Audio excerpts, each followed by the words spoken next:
स्वागत है। आज हम जरा गहराई से बात कर रहे हैं उस एक आम एहसास पर कि कहीं हम वित्तीय सुरक्षा की दौड़ में पीछे तो नहीं छूट गए। और इसके लिए हमने स्रोत लिया है डेविड बाक की किताब start late finish rich. Yes. ये किताब वादा करती है कि किसी भी उम्र में, मतलब देर से शुरू करके भी वित्तीय स्वतंत्रता पाना मुमकिन है। बिल्कुल। और ये चिंता बहुत बहुत ही आम है।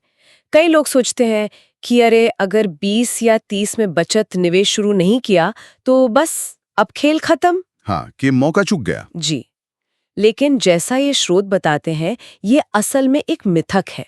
देर से शुरुआत करने वालों के लिए भी उम्मीद है, रास्ते हैं। आज हम उन्हीं पर थोड़ी तफसील से बात करेंगे। हाँ, और इसकी शुरुआत करने के लिए हैरियट की कहानी कमाल की है। 52 साल की उम्र, कोई खास बचत नहीं, और मन में सवाल कि क्या मेरे लिए वाकई कोई उम्मीद है। सोचिए जरा। ये वाकई सोचने पे मजबूर करती है। उसे एक फाइनेंशियल प्लानर ने कहा था कि अमीर रिटायर होने के लिए उसे हर महीने $2,700 बचाने होंगे। बाप रे, $2,700। हाँ, जाहिर है ये सुनकर तो वो एकदम निराश हो गई। बिल्कुल होगी। यहीं पर लेखक वो मैराथन वाली मिसाल देते हैं। बहुत अच्छी मिसाल है। हाँ, कि जैसे कोई पहली बार दौड़ने वाला सीधे 26 मील नहीं भाग सकता। नहीं, बिल्कुल नहीं। उसे धीरे धीरे छोटे कदमों से शुरू करना होता है। बचत का भी वही हिसाब है। जब हैरियट को $2,700 महीने का लक्ष्य मिला तो वो इतना बड़ा लगा, इतना असंभव लगा कि उसने साल भर कुछ किया ही नहीं। अच्छा। हाँ, वो पूरी तरह से हिम्मत हार गई थी। तो लेखक ने क्या किया? लेखक ने उससे एक बहुत ही आसान सा पर बहुत बहुत गहरा सवाल पूछा। क्या आप दिन के $10 बचा सकती हैं? सिर्फ $10 रोज? मतलब $2,700 महीने के पहाड़ जैसे लक्ष्य के सामने $10 रोज? ये तो करने लायक लगता है। एग्जैक्टली। और यहीं से देखे गणित का जादू। $10 रोज यानी साल के कितने हुए? $7,300। अब सोचिए, अगर इस रकम को 20 साल तक, मान ले 10% सालाना रिटर्न पर निवेश किया जाए तो ये करीब $4,14,000 बन सकता है। क्या बात है, सिर्फ $10 रोज से। हाँ, ये वही रकम है जो हैरियट को पहले नामुमकिन लग रही थी। लेकिन बात यहीं खत्म नहीं हुई है ना? नहीं, बिल्कुल नहीं। लेखक ने फिर पूछा, क्या आपकी और आपकी पति की कंपनी कोई रिटायरमेंट प्लान देती है, जैसे 401 के? हाँ, जो अमेरिका में काफी आम है। जी। हैरियट ने कहा हाँ है तो, पर उन्होंने कभी उसमें पैसे डाले ही नहीं। फिर अगला सवाल, क्या कंपनी आपकी बचत पर कुछ मैचिंग भी देती है? अच्छा, ये तो और भी दिलचस्प है। हाँ, हैरियट को पक्का तो नहीं पता था, पर उसे लगा शायद 50% मैचिंग मिलती है। और यहीं असली जादू छुपा था। सोचिए, अगर हैरियट और उसके पति दोनों $10 रोज बचाएं, यानी कुल $20 रोज, साल के $7,300। ठीक है। और कंपनी उस पर 50% मैच दे, यानी $3,650 साल का मुफ्त का पैसा। अरे वाह। तो उनका कुल सालाना निवेश कितना हो गया?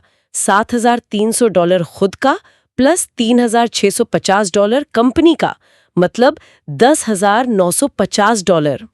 अब इस 10,950 को 20 साल तक 10% सालाना रिटर्न पर बढ़ने दें तो नतीजा क्या नतीजा निकला?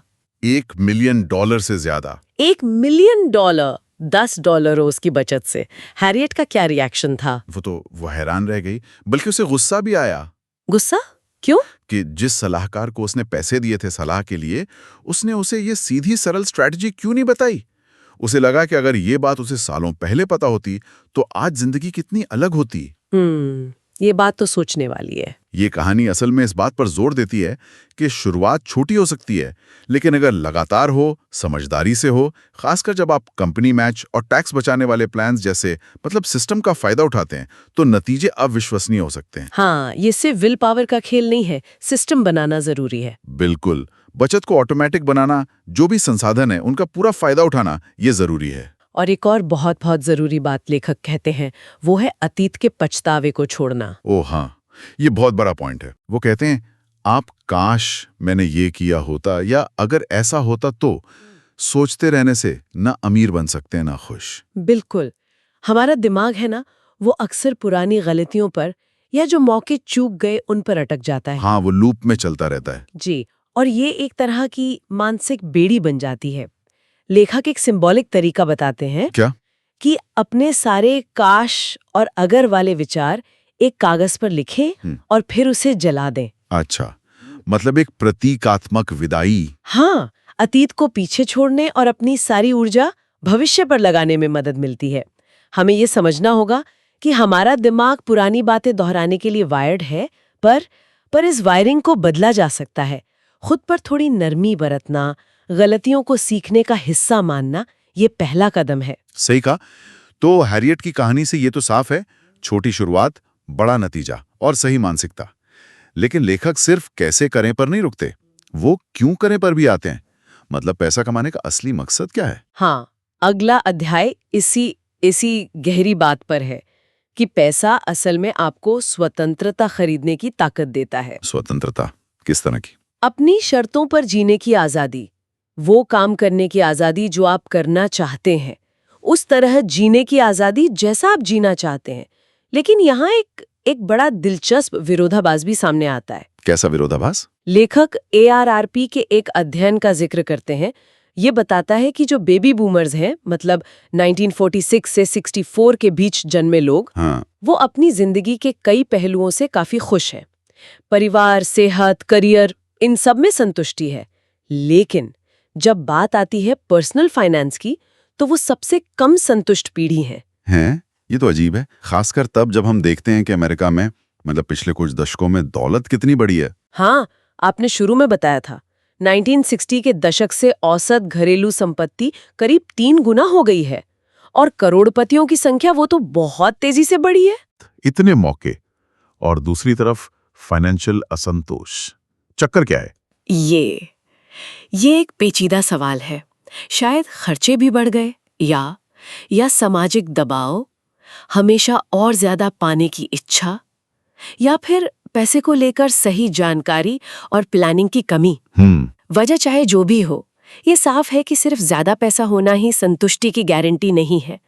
पर जो बात जरूरी है वो ये कि अवसर मौजूद है, मौके हैं। और इस बात को साबित करने के लिए लेखक कुछ अच्छी कहानियां भी बताते हैं, है ना? जी हाँ, प्रेरणा देने वाली कहानियां, जैसे लिन हेडली की।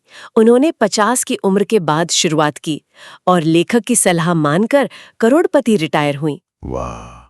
या फिर लेखक की अपनी दादी रोज बाख 30 साल की उम्र में बहुत गरीब थी, लेकिन अपनी मेहनत, अपनी समझदारी से वो खुद करोड़पति बनी। कमाल है। तो ये कहानियां क्या दिखाती हैं कि आपकी पृष्ठभूमि कुछ भी हो, आपकी उम्र कुछ भी हो, आपने शुरुआत कहीं से भी की हो, सही योजना, लगातार कोशिश और सही सोच के साथ फाइनेंशियल सफलता मिल सकती है, देर से शुरू करने पर भी। और सफलता का असली इनाम है वो आजादी। बिल्कुल, वो स्वतंत्रता, अपनी जिंदगी अपनी मर्जी से जीने की स्वतंत्रता। तो ठीक है, स्वतंत्रता हमारा लक्ष्य है, लेकिन इस लक्ष्य तक पहुंचने में सबसे बड़ी रुकावट क्या है? अगले अध्याय में एक बहुत ही क्रांतिकारी, शायद थोड़ा विवादास्पद सा विचार है। कौन सा विचार? कि लगभग हर कोई अमीर बनने के लिए जरूरत से ज्यादा कमाता है। असली प्रॉब्लम कमाई में नहीं, खर्च में है। ओह, हाँ, लाटे फैक्टर। हाँ, लाटे फैक्टर। और ये सिर्फ कॉफी की बात नहीं है ना? नहीं, बिल्कुल नहीं। ये उन सभी छोटे छोटे रोजमर्रा के खर्चों का सिंबल है जिन पर हम ध्यान भी नहीं देते। वो बाहर की चाय कॉफी, वो स्नैक्स, वो छोटी मोटी ऑनलाइन शॉपिंग। हाँ, जो रोज रोज जुड़कर वक्त के साथ एक बहुत बड़ी रकम बन जाते हैं। इसका एक जबरदस्त उदाहरण था वो शैरन की कहानी, ओपरा विन्फ्रे के शो वाली। हाँ, मुझे याद है, मैनिक्योर और मसाज पर। हाँ, हर महीने करीब $125 खर्च करती थी। उसे ज्यादा नहीं लगता था। लेकिन ओपरा ने हिसाब लगाकर दिखाया कि अगर वो यही पैसा 30 साल तक बचाकर निवेश करती 10% रिटर्न पर, तो उसके पास $2,82,000 से ज्यादा होते। $2,82,000? सिर्फ मैनिक्योर और मसाज से। सोचिए। एक और उदाहरण किम का है। 23 साल की लड़की रोज सुबह की कॉफी और मफिन पर $5 खर्च करती थी। $5 रोज? सुनने में कुछ भी नहीं लगता। बिल्कुल। लेकिन अगर वो ये $5 रोज बचाकर 65 साल की उम्र तक 10% सालाना रिटर्न पर निवेश करती रहे, तो रिटायरमेंट पर उसके पास कितने पैसे हो सकते हैं, अंदाजा लगाइए। कितने? करीब $1.2 मिलियन। क्या? $1.2 मिलियन $5 रोज से? हाँ, ये है कंपाउंडिंग की ताकत। और कहीं कोई ये ना सोचे कि ये सिर्फ मतलब कम कमाने वालों की बात है। नहीं नहीं, बिल्कुल नहीं। लेखक न्यूयॉर्क के उन यंग एंटरप्रेन्योर्स का भी जिक्र करते हैं जो एक शाम में $17.5 की मार्टीनी पी जाते हैं। या उन लोगों का जो साल का $5 लाख कमाते हैं पर महीने के आखिर में कुछ बचता नहीं। हाँ, क्योंकि खर्चे उतने ही ज्यादा हैं। हाँ, लाइफस्टाइल इन्फ्लेशन जिसे कहते हैं। बिल्कुल। दूसरी तरफ जिम और स्यू मैकिंटायर जैसे लोग हैं। औसत आमदनी थी उनकी, लेकिन उन्होंने इन्हीं छोटे खर्चों पर ध्यान दिया, उन्हें बचाया और करोड़पति बन गए। तो ये लाटे फैक्टर कुछ भी हो सकता है। कुछ भी।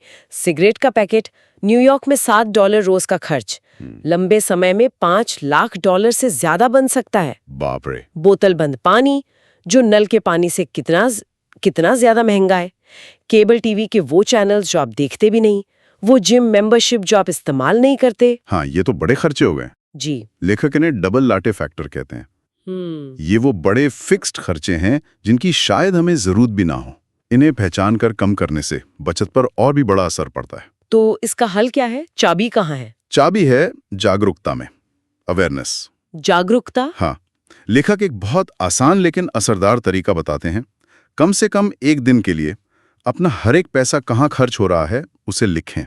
हर एक पैसा, चाय से लेकर ऑटो के किराए तक? हाँ, सब कुछ। ये देखकर अक्सर हैरानी होती है कि पैसा असल में जा कहाँ रहा है। जब आप देखते हैं ना कि वो छोटी छोटी रकमें जुड़कर कितनी बड़ी बन जाती हैं, तो उन्हें कम करने की प्रेरणा खुद ब खुद मिलती है। ये किसी चीज से वंचित होने जैसा नहीं लगता, फिर ये कंट्रोल पाने जैसा लगता है। बिल्कुल। मुद्दा त्याग या कंजूसी का नहीं है, मुद्दा है अपनी प्राथमिकताओं को समझने का। हाँ, उन छोटे या बड़े खर्चों को पहचानना जिन्हें आप बिना ज्यादा परेशानी के कम कर सकते हैं या खत्म कर सकते हैं, और फिर उस बचाए हुए पैसे को अपनी वित्तीय स्वतंत्रता बनाने में लगाना। ये जानना कि पैसा जा कहाँ रहा है ताकि आप सोच समझकर चुनाव कर सकें कि उसे कहाँ खर्च करना है, आज की छोटी चीजों पर या कल की बड़ी आजादी पर। एग्जैक्टली। अच्छा, तो खर्च पर लगाम लगाना ये एक बात हुई, लेकिन कई लोगों के लिए बचत ना कर पाने की एक और बहुत बड़ी वजह है, वो है कर्ज। ओ हाँ, कर्ज, खासकर क्रेडिट कार्ड का कर्ज। हाँ, अगला अध्याय इसी मुश्किल मुद्दे पर है। अमेरिका में औसतन लोग $9,000 से ज्यादा क्रेडिट कार्ड खर्च में हैं। ये तो फाइनेंशियल प्रोग्रेस में एक बहुत बड़ा रोड़ा है। बिल्कुल है। और लेखक कहते हैं कि असली प्रॉब्लम सिर्फ कर्ज की रकम नहीं है, बल्कि उस पर लगने वाला वो भयानक ब्याज दर है। ऊंचा ब्याज। जी।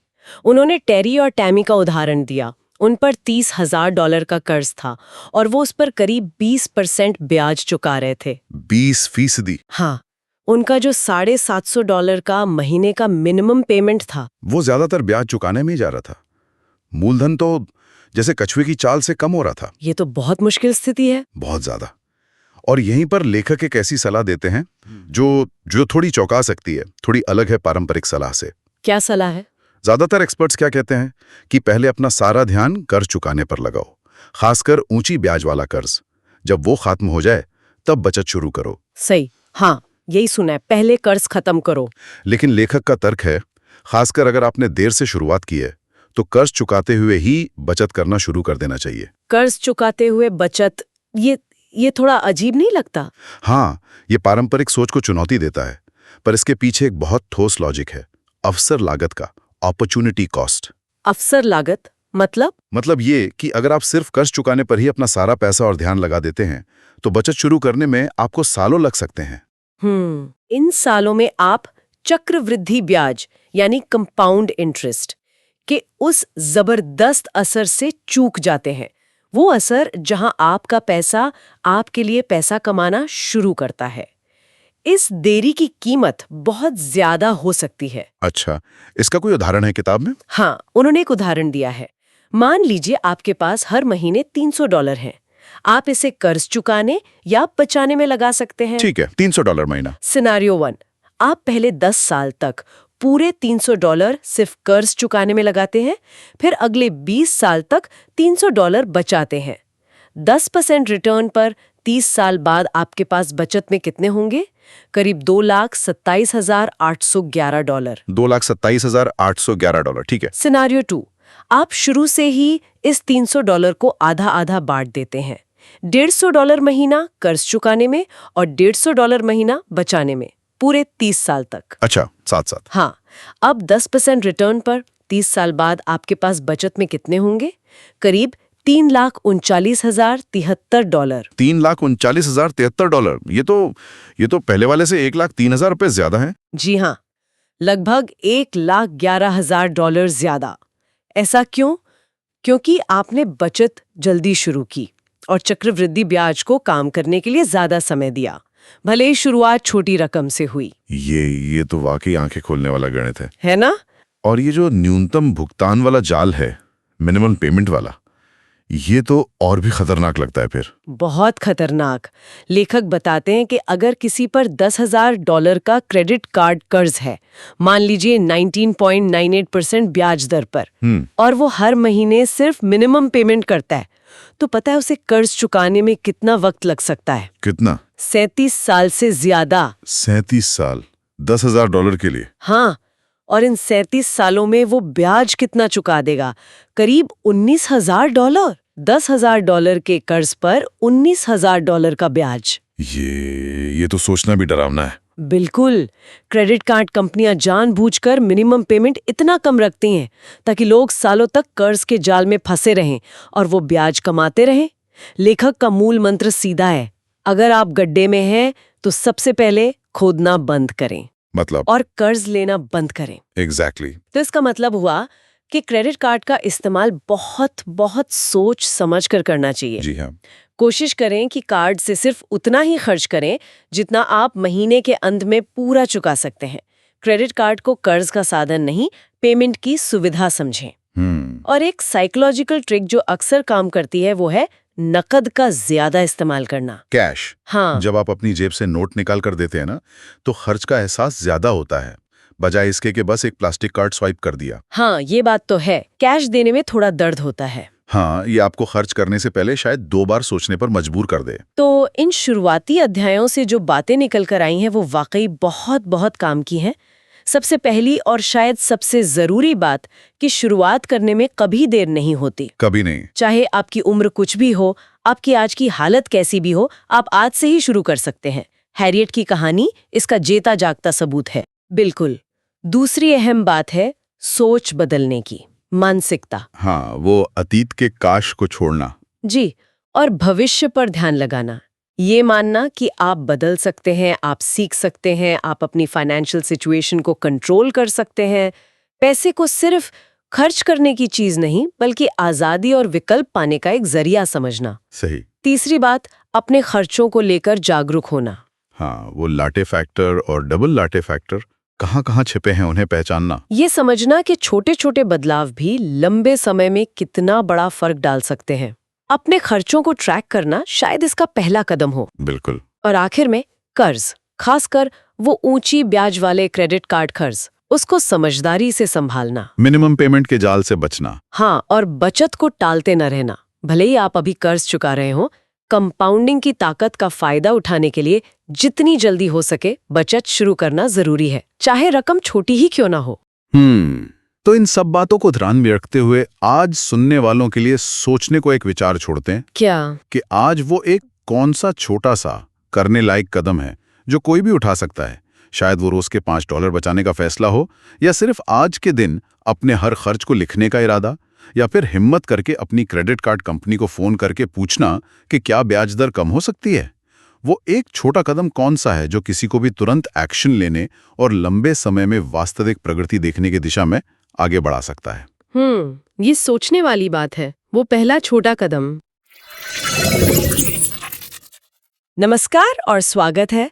आज हम डेविड बाक की जानी मानी किताब स्टार्ट लेट फिनिश रिच पर थोड़ी गहराई से बात करने वाले हैं। खास तौर पर अहम अध्याय 5 से 8 पर फोकस रहेगा। हाँ, ये अध्याय काफी दिलचस्प है। बिल्कुल, ये उन लोगों के लिए बहुत काम के हैं जिन्हें लगता है कि भाई आर्थिक योजना बनाने में थोड़ी देर हो गई। तो आज हम देखेंगे कि कर्ज से कैसे निपटें और बचत को तेजी से कैसे बढ़ाएं। कुछ अलग, शायद चौंकाने वाले तरीके भी।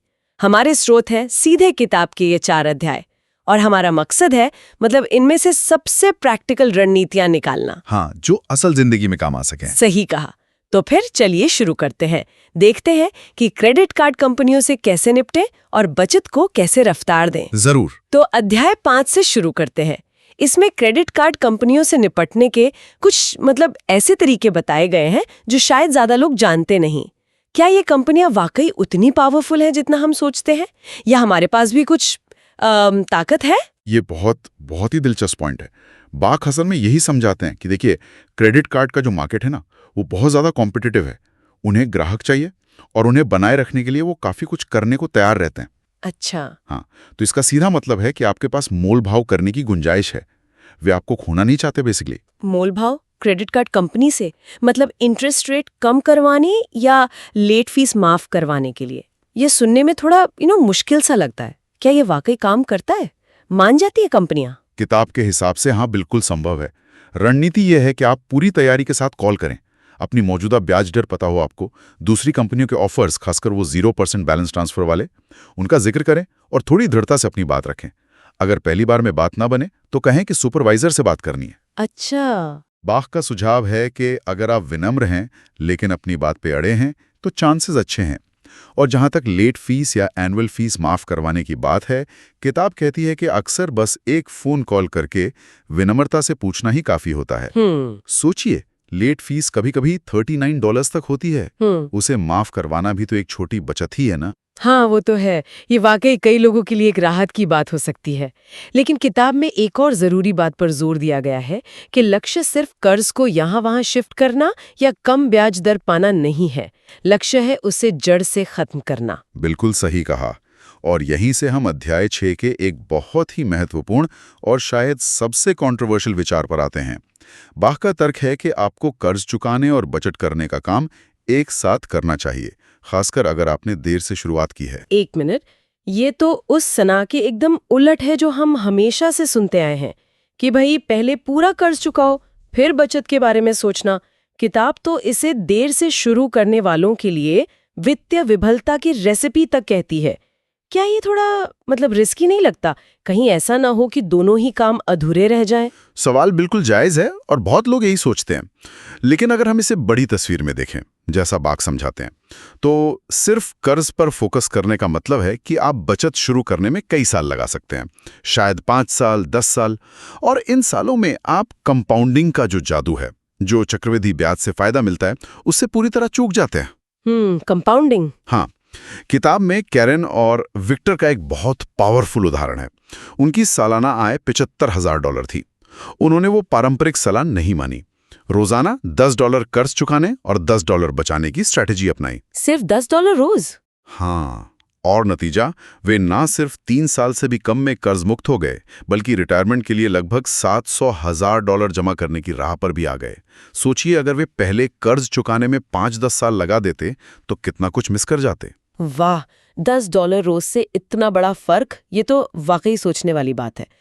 किताब में क्रिस्टोफर का भी जिक्र है, जिसने कर्ज होते हुए भी घर खरीदा और प्रॉपर्टी में अच्छा खासा मुनाफा कमाया।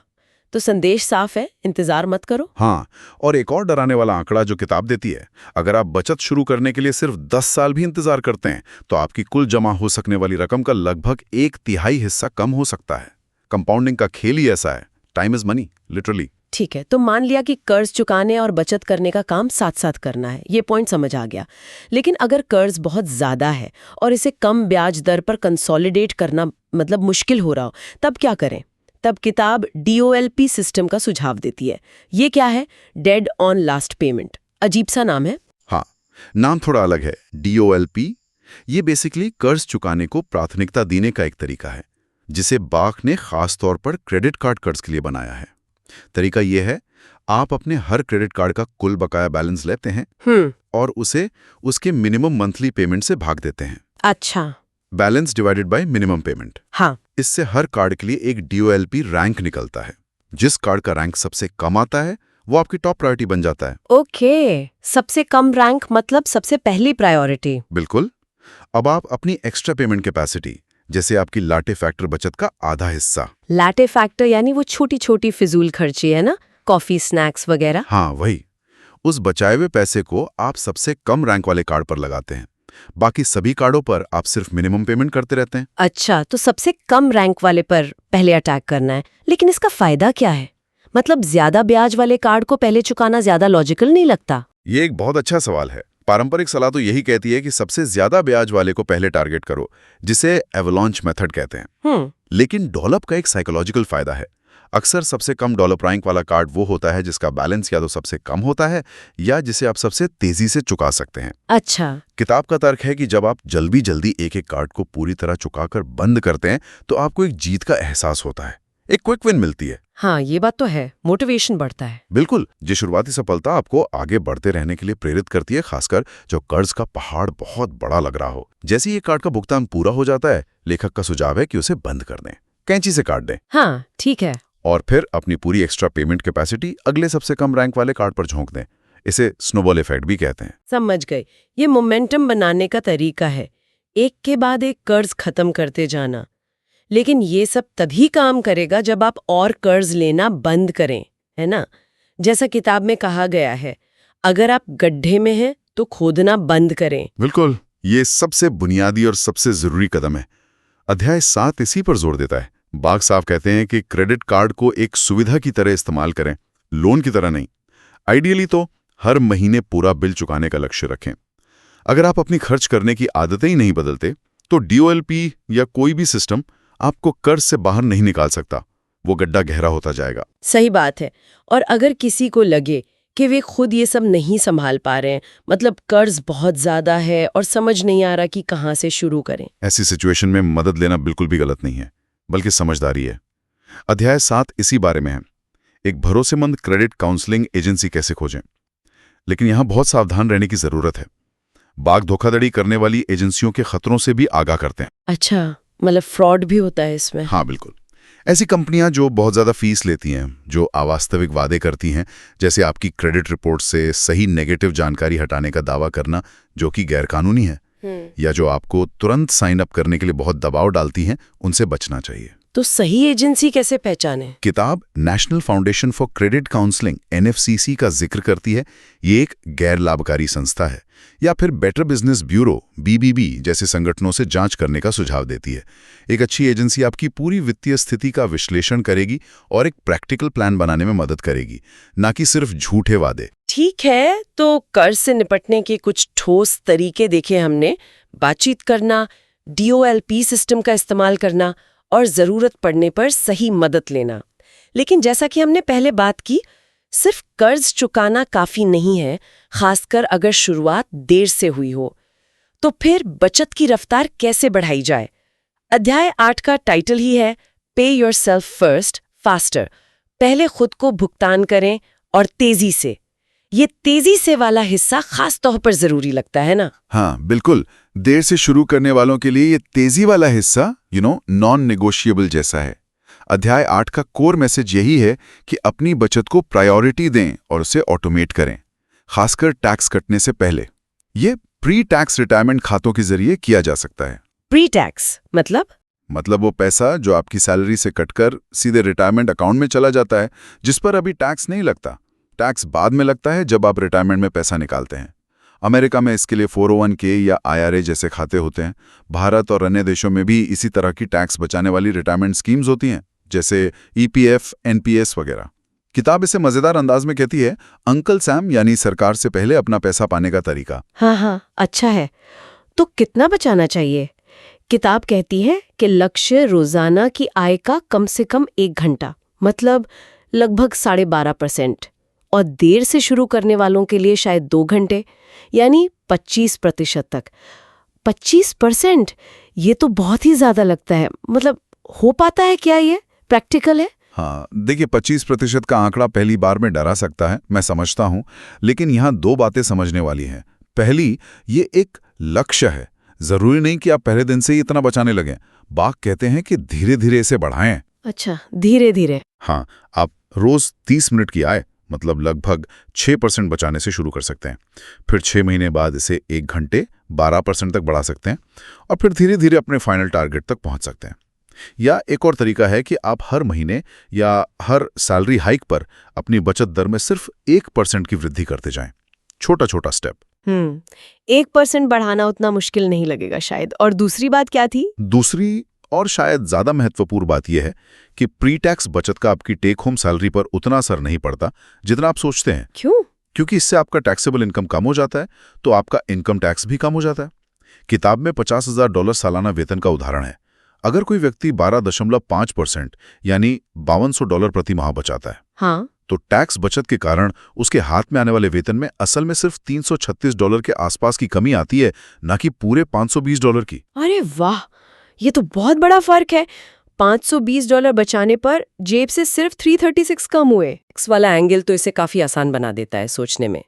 लेकिन फिर भी वो सवाल तो रहता ही है, अगर कोई 40 या 45 की उम्र में ये सब शुरू कर रहा है, तो क्या वाकई कंपाउंडिंग अपना जादू दिखा पाएगा? बहुत से लोग सोचते हैं कि अरे यार, अब तो बहुत देर हो चुकी है, अब ज्यादा फर्क नहीं पड़ेगा। ये एक बहुत ही आम मिथक है और बिल्कुल गलत है। देखिए, देर से शुरू करना आइडियल सिचुएशन नहीं है, ये सच है, लेकिन ये निश्चित रूप से बहुत देर नहीं है। कंपाउंडिंग को काम करने के लिए समय चाहिए, पर 20-25 साल का समय भी बहुत पावरफुल हो सकता है। 20-25 साल भी काफी हैं। हाँ, किताब का उदाहरण देखिए। अगर कोई 40 साल की उम्र से वही $520 प्रति माह बचाता है, याद है, जो असल में जेब से 336 जा रहा था। हाँ, अगर वो इसे 10% सालाना रिटर्न पे बचाता है, तो 65 साल की उम्र तक यानी 25 साल में उसके पास लगभग $690,000 जमा हो सकते हैं। जा $690,000, $350 महीने से कम की बचत से। जी हाँ, $690,000। ये तो कमाल है। ये आंकड़ा तो वाकई आंखें खोल देता है, दिखाता है कि शुरुआत करना कितना जरूरी है, चाहे उम्र कुछ भी हो। देर आए दुरुस्त आए वाली बात है। बिल्कुल। और किताब में लिन हेडली का एक बहुत प्रेरणादायक किस्सा भी है, जिसने 50 के दशक में निवेश करना शुरू किया और एक मल्टी मिलियनियर के रूप में रिटायर हुई। 50 के दशक में शुरू करके, वाह। तो संदेश साफ है, निराशावादी न बने। देर से शुरुआत करने का मतलब ये कतई नहीं है कि आप आर्थिक रूप से सफल नहीं हो सकते या अमीर नहीं बन सकते। बस आपको ज्यादा अनुशासित और शायद थोड़ा ज्यादा अग्रेसिव होने की जरूरत पड़ेगी बचत के मामले में। तो आज की इस गहरी बातचीत का सार क्या निकलता है? अगर हम डेविड बाख के इन अध्यायों मतलब 5 से 8 के मुख्य संदेशों को समेटें तो क्या कहेंगे? एक क्विक रीकैप। मेरे ख्याल से मुख्य बातें ये हैं। पहला, क्रेडिट कार्ड कंपनियों से डरे नहीं, उनसे बातचीत करना संभव है और फायदेमंद भी हो सकता है। इंटरेस्ट रेट कम करवाएं, फीस माफ करवाएं। ठीक है। दूसरा, परंपरागत सोच को चुनौती दें। कर्ज चुकाने और बचत करने का काम एक साथ करें, खासकर अगर आप देर से शुरू कर रहे हैं। DOLP जैसा सिस्टम इसमें मनोवैज्ञानिक रूप से मदद कर सकता है। तीसरा पॉइंट। तीसरा, अगर जरूरत महसूस हो तो पेशेवर मदद लें, जैसे क्रेडिट काउंसलर से। लेकिन घोटालों से सावधान रहें और भरोसेमंद स्रोत ही चुनें, जैसे NFCC। और चौथा, सबसे जरूरी शायद सबसे जरूरी, पहले खुद को भुगतान करें और इसे तेजी से करें। मतलब अपनी आय का एक अच्छा खासा हिस्सा, जिसे आप धीरे धीरे बढ़ा सकते हैं, टैक्स कटने से पहले रिटायरमेंट खातों में डालें, ऑटोमेट कर दें इसे। और ये सब सुनने में भले थोड़ा मुश्किल लगे शुरू में, पर शुरुआत करना ही सबसे महत्वपूर्ण कदम है। हाँ बिल्कुल, महत्वपूर्ण ये है कि बस शुरू करें। चाहे आपको लगे कि कितनी भी देर हो गई है, छोटे कदम भी मायने रखते हैं। रोज $10 बचाना या अपनी लैटे फैक्टर, वो छोटी छोटी फिजूल खर्ची को पहचान कर उसे बचत या कर्ज चुकाने में लगाना, समय के साथ ये बहुत बड़ा अंतर ला सकता है। जैसा कि बाख बार बार जोर देते हैं, अपनी आदतों को बदलना और लगातार बने रहना, कंसिस्टेंसी ही सफलता की असली कुंजी है। ये एक मैराथन है, स्प्रिंट नहीं। बिल्कुल। और अंत में सोचने के लिए एक विचार जो किताब से ही प्रेरित है। जब आप इन रणनीतियों को लागू करते हैं और अपनी वित्तीय स्थिति को नियंत्रण में लाते हैं, तो आजादी सिर्फ पैसे बचाने या कर्ज चुकाने तक ही सीमित नहीं रहती। हाँ, ये उससे कहीं बढ़कर है। यह असल में उस जीवन को जीने की आजादी खरीदने के बारे में है जिसे आप सच में जीना चाहते हैं। तो जरा सोचिए, जब पैसे की चिंता कम होगी, जब आप वित्तीय बाधाओं से मुक्त महसूस करेंगे, तब आप अपनी ऊर्जा, अपना समय, अपना ध्यान कहाँ लगाना चाहेंगे? स्वागत है। आज हम डेविड बाख की किताब स्टार्ट लेट फिनिश रिच के कुछ बहुत ही जरूरी हिस्सों पर बात करने वाले हैं, अध्याय 9 से लेकर 12 तक। ये खास तौर पर उन लोगों के लिए है जिन्होंने शायद अपनी फाइनेंशियल प्लानिंग थोड़ी देर से शुरू की, पर हाँ, अमीर बनने का सपना अभी भी देखते हैं। पिछले कुछ एपिसोड्स में हमने देर से शुरू करने की आम चिंताओं पर बात की थी और कुछ शुरुआती कदमों पर भी, जैसे वो मानसिकता बदलना और छोटी बचतों की ताकत, जिसे बाख लाटे फैक्टर कहते हैं। आज हमारा फोकस 4 मेन स्ट्रेटजीज पर रहेगा। बचत को ऑटोमेटिक कैसे करें, निवेश को आसान कैसे रखें, घर क्यों खरीदना चाहिए और वो होम लोन जल्दी कैसे चुकाएं। सवाल ये है कि क्या ये सब मुमकिन है, खासकर जब लगे कि अरे टाइम तो कम है। चलिए इसी को समझते हैं आज। बिल्कुल। और ये अध्याय जो हैं 9 से 12 ये पूरी तरह प्रैक्टिकल कदमों पर हैं। ऐसे कदम जो किसी की भी आर्थिक स्थिति को सुधार सकते हैं, चाहे उम्र जो भी हो, आमदनी कुछ भी हो। जैसा किताब कहती है, ये सिर्फ पैसे बचाने की बात नहीं है, ये वो आज़ादी खरीदने की बात है जो पैसा ला सकता है। टाइटल ही थोड़ा चौंकाने वाला है, बजट भूल जाए, मतलब बजट जरूरी नहीं है। हाँ, ये सुनने में थोड़ा अजीब लगता है पहली बार में, पर देखिए लेखक का तर्क थोड़ा अलग है। वो ये नहीं कह रहे कि हिसाब रखना बेकार है। उनका कहना है कि पारंपरिक बजटिंग, मतलब जिसमें आप हर छोटे खर्चे का हिसाब रखते हैं ना, वो ज्यादातर लोगों के लिए काम नहीं करती। बहुत टाइम लगता है, बहुत अनुशासन चाहिए। हाँ, वो तो है। रोज रोज लिखना थोड़ा मुश्किल हो जाता है। एग्जैक्टली। और सच कहें तो ये थोड़ा हमारे स्वभाव के खिलाफ भी है। लोग थक जाते हैं। इसीलिए बाखिंग कहते हैं असली चाबी है प्रक्रिया को ऑटोमेटिक बनाना। जैसे सरकार टैक्स पहले ही काट लेती है ना, वैसे ही हमें खुद को पहले भुगतान करना चाहिए, और वो भी अपने आप, ऑटोमेटिक। खुद को पहले भुगतान, पे योरसेल्फ फर्स्ट, और वो भी ऑटोमेटिक। ये सुनने में तो कमाल का आइडिया है, पर इसे करें कैसे, मतलब प्रैक्टिकली कैसे करें? देखिए, सबसे कारगर तरीका है रिटायरमेंट खातों का इस्तेमाल करना। अगर किसी का एम्प्लॉयर मतलब कंपनी 401k या 403b जैसा प्लान ऑफर करती है तो वो बेस्ट है। इसके 2 जबरदस्त फायदे हैं। पहला, कंपनी मैच। कई कंपनियां आपके डाले हुए पैसे पर कुछ एक्स्ट्रा पैसा अपनी तरफ से डालती है। ये तो मुफ्त का पैसा है, इसे छोड़ना तो मतलब अपनी ही कमाई छोड़ना हुआ। बिल्कुल। हाँ। और दूसरा फायदा है ऑटोमेटिक पेरोल कटौती। पैसा आपके हाथ में आने से पहले ही बचत खाते में चला गया, तो खर्च करने का सवाल ही कम उठा। और कितना बचाना चाहिए, खासकर उनके लिए जो देर से शुरू कर रहे हैं? किताब कुछ नंबर बताती है? हाँ, बताती है। बाख का सुझाव है कि अगर आप थोड़ा लेट हैं तो कम से कम अपनी इनकम का 12.5% बचाने का टारगेट रखें। ये लगभग आपके दिन की 1 घंटे की कमाई होती है। और अगर मुमकिन हो तो धीरे धीरे इसे 20 या 25% तक ले जाएं। सुनने में शायद ज्यादा लगे, पर क्योंकि ये ऑटोमेटिक होता है उतना पता नहीं चलता। लेकिन अगर किसी के पास कंपनी प्लान ना हो तो, जैसे कोई छोटी कंपनी में हो या फ्रीलांसर हो, उनके लिए क्या? उनके लिए भी ऑप्शंस हैं। इंडिविजुअल रिटायरमेंट अकाउंट यानी IRA एक बढ़िया विकल्प है। इसमें भी 2 मुख्य तरह के होते हैं। एक है ट्रेडिशनल IRA, इसमें आप टैक्स भरने से पहले पैसा डालते हैं। निवेश टैक्स डिफर्ड बढ़ता है, मतलब जब तक निकालते नहीं तब तक टैक्स नहीं लगता, पर हाँ, निकालने पर टैक्स लगता है। दूसरा है रॉथ IRA, इसमें आप टैक्स भरने के बाद पैसा डालते हैं। लेकिन अच्छी बात यह है कि अगर शर्तें पूरी हों तो निवेश की बढ़त और बाद में पैसा निकालना दोनों टैक्स फ्री होता है। हाँ, रॉथ IRA के लिए इनकम लिमिट होती है, ये ध्यान रखना पड़ता है। अच्छा, तो क्या IRA को भी ऑटोमेटिक बना सकते हैं, जैसे 401k सैलरी से कट जाता है? बिल्कुल कर सकते हैं। कुछ कंपनियां शायद पैरोल से सीधे IRA में भेजने की सुविधा देती हों। अगर नहीं तो आप अपने बैंक अकाउंट से एक SAP सेट कर सकते हैं, सिस्टमैटिक इन्वेस्टमेंट प्लान।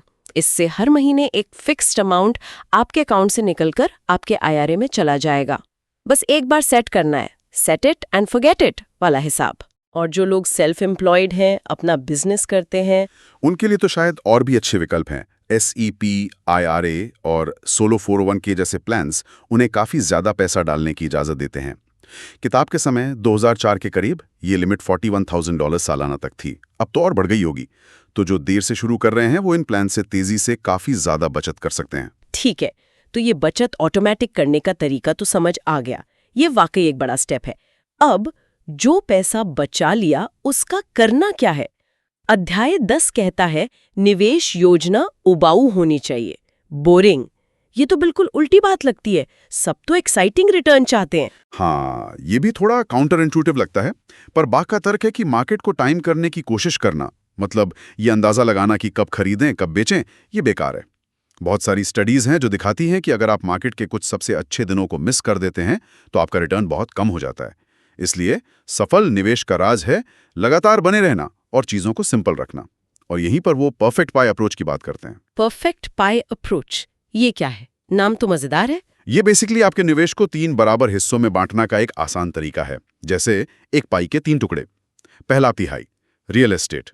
अब सीधा प्रॉपर्टी खरीदना शायद मुश्किल हो तो सबसे आसान तरीका है रीट्स में निवेश करना, रियल एस्टेट इन्वेस्टमेंट ट्रस्ट्स। रीट्स, ये क्या होते हैं? खरीद सकते हैं। किताब में कुछ उदाहरण थे जैसे ICF, IYR, आजकल और भी कई उपलब्ध हैं। कम लागत वाले इंडेक्स फंड्स अच्छे रहते हैं। दूसरा तिहाई स्टॉक्स। यहाँ भी अलग अलग शेयर्स चुनने के बजाय म्यूचुअल फंड या ETF इस्तेमाल करना बेहतर है। एक्सचेंज ट्रेडेड फंड्स ये आपको तुरंत डाइवर्सिफिकेशन देते हैं, मतलब आपका पैसा कई कंपनियों में बढ़ जाता है, रिस्क कम होता है। और इंडेक्स फंड्स जो पूरे मार्केट को ट्रैक करते हैं, जैसे S&P 500 वाले। हाँ, जैसे SPY या QQQ का जिक्र था शायद किताब में। बिल्कुल, वो अक्सर कम खर्चीले होते हैं और लंबे समय में अच्छा परफॉर्म करते हैं। और तीसरा तिहाई बॉन्ड्स। ये पोर्टफोलियो में थोड़ी स्टेबिलिटी लाते हैं और रेगुलर इनकम भी दे सकते हैं। यहाँ भी बॉन्ड फंड्स या ETF ज्यादा आसान है। 3 हिस्से, रियल एस्टेट, स्टॉक्स, बॉन्ड्स, बराबर बराबर। पर क्या ये सबके लिए सही है? मतलब किसी की उम्र कम हो, ज्यादा रिस्क ले सकता हो, या कोई रिटायरमेंट के करीब हो? ये बहुत वैलिड पॉइंट है। बाख इसे एक सिंपल स्टार्टिंग पॉइंट की तरह रखते हैं, लेकिन हाँ, असल में इसे थोड़ा एडजस्ट करना पड़ सकता है आपकी उम्र और रिस्क लेने की क्षमता के हिसाब से। इसीलिए वो एसेट एलोकेशन या बैलेंस्ड फंड्स की भी बात करते हैं। ये ऐसे फंड्स होते हैं जो खुद ही स्टॉक, बॉन्ड और कैश का मिक्स बनाकर रखते हैं। और कई तो टारगेट डेट फंड्स होते हैं जो आपके रिटायरमेंट के साल के हिसाब से धीरे धीरे रिस्क कम करते जाते हैं। वैंगार्ड, फिडेलिटी जैसी कई कंपनियां ये ऑफर करती हैं। तो अगर पाई बनाना मुश्किल लगे तो ये फंड्स एक और बोरिंग लेकिन असरदार तरीका है। तो मतलब लबोलुबाब ये है कि निवेश फिल्म मत ढूंढो, उसे ऑटोमेटिक, डाइवर्सिफाइड और सिंपल रखो ताकि आपकी असल जिंदगी ज्यादा मजेदार हो सके। मुझे वो निकोलस और विक्टोरिया की कहानी याद आ रही है किताब से, जिन्होंने बस कुछ घर, कुछ बॉन्ड्स, कुछ पुराने फंड से ही बिना किसी फैंसी चीज के लाखों डॉलर बना लिए थे। बिल्कुल, उनकी कहानी ही दिखाती है कि कंसिस्टेंसी और सिंप्लिसिटी ही लंबे समय में काम आती है। रोज मार्केट देखने से कुछ नहीं होता, बस टिके रहना जरूरी है। चलिए अब अध्याय 11 पर चलते हैं। किराएदार गरीब क्यों रहते हैं और घर के मालिक अमीर कैसे बनते हैं? ये तो बहुत ही बोल्ड स्टेटमेंट है। क्या ये सच में इतना ब्लैक एंड व्हाइट है कि घर नहीं खरीदा तो अमीर नहीं बन सकते? देखिए, ये शायद किताब का सबसे ज्यादा बहस वाला पॉइंट हो सकता है, लेकिन लेखक का तर्क काफी मजबूत है। उनका कहना है कि जब आप किराया देते हैं तो वो पैसा हर महीने चला जाता है। आप किसी और की यानी मकान मालिक की संपत्ति बनाने में मदद कर रहे हैं। इसके उलट जब आप घर खरीदते हैं और लोन चुकाते हैं तो आपकी हर EMI का एक हिस्सा आपके लोन के प्रिंसिपल अमाउंट को कम करता है। इसे इक्विटी कहते हैं। ये एक तरह की जबरदस्ती की बचत है जो अपने आप होती रहती है। हाँ, इक्विटी वाला पॉइंट तो सही है। और साथ में ज्यादातर देशों में होम लोन के ब्याज पर टैक्स बेनिफिट मिलता है और ऐतिहासिक रूप से लंबे समय में प्रॉपर्टी की वैल्यू बढ़ती भी है। तो ये सब मिलाकर घर खरीदना वेल्थ बनाने का एक बहुत पावरफुल तरीका बन जाता है। बात तो ठीक है, लेकिन मुश्किलें भी तो है। घर खरीदना मतलब बहुत सारा पैसा, डाउन पेमेंट कहाँ से आएगा? और अगर किसी का क्रेडिट स्कोर खराब हो तो क्या किताब इन बातों को हल्के में लेती है? नहीं, किताब इन चिंताओं को मानती है, पर बाग का तर्क है कि ये अक्सर उतनी बड़ी रुकावटें नहीं होती जितनी लगती हैं, या फिर इनके हल मौजूद हैं। जैसे डाउन पेमेंट। ये एक मिथक है कि हमेशा 20% चाहिए। बहुत सारे सरकारी और निजी प्रोग्राम्स होते हैं, जैसे अमेरिका में FHA लोन, VA लोन हैं। ये पहली बार खरीदने वालों को बहुत कम डाउन पेमेंट पर, कभी-कभी 3% या 5% पर भी मदद करते हैं। अच्छा, ये तो बहुत से लोगों को पता नहीं होगा। बिल्कुल। और खराब क्रेडिट की बात, हाँ, मुश्किल होती है। शायद ब्याज थोड़ा ज्यादा देना पड़े, लेकिन नामुमकिन नहीं है। जरूरी है कि आप हार ना माने, अलग अलग बैंकों से, क्रेडिट यूनियनों से बात करें। और वो लोग जिन्हें शायद नौकरी के लिए शहर बदलना पड़े, उनके लिए किराया बेहतर नहीं? हाँ, ये एक वैलिड सिचुएशन है। अगर किसी को पता है कि उसे जल्दी जल्दी मूव करना है तो शायद किराया ठीक हो। पर बाग का जोर इस बात पर है कि ज्यादातर लोगों के लिए घर खरीदना लंबे समय में बेहतर है। और सोच मैं नहीं कर सकता से मैं कैसे कर सकता हूं पर लानी होगी। किताब में वो जॉन और सुसान की कहानी थी ना, जो किराए पर थे, पैसे नहीं थे, बच्चा होने वाला था। उन्हें भी नामुमकिन लगता था, पर उन्होंने सोचा कैसे करें। कुछ टाइम पेरेंट्स के साथ रहे, पैसे बचाए और घर ले लिया। वो उनकी लाइफ का टर्निंग पॉइंट था। बिल्कुल, ये कहानी यही दिखाती है कि इसे प्रायोरिटी बनाना और क्रिएटिव तरीके ढूंढना कितना जरूरी है। कोर आइडिया वही है, किराया दूसरों की जेब भरता है, अपना घर आपकी वेल्थ बनाता है। ठीक है, मान लिया घर खरीद लिया, अब वो 30 साल का लोन पहाड़ जैसा लगता है। अध्याय 12 इसी के बारे में है कि इसे जल्दी कैसे चुकाएं और हजारों कैसे बचाएं। हाँ, और ये बहुत जरूरी है समझना, जो टिपिकल 30 साल का लोन होता है ना, उसमें शुरू के कई सालों तक आपकी ईएमआई का ज्यादातर हिस्सा सिर्फ ब्याज में जाता है।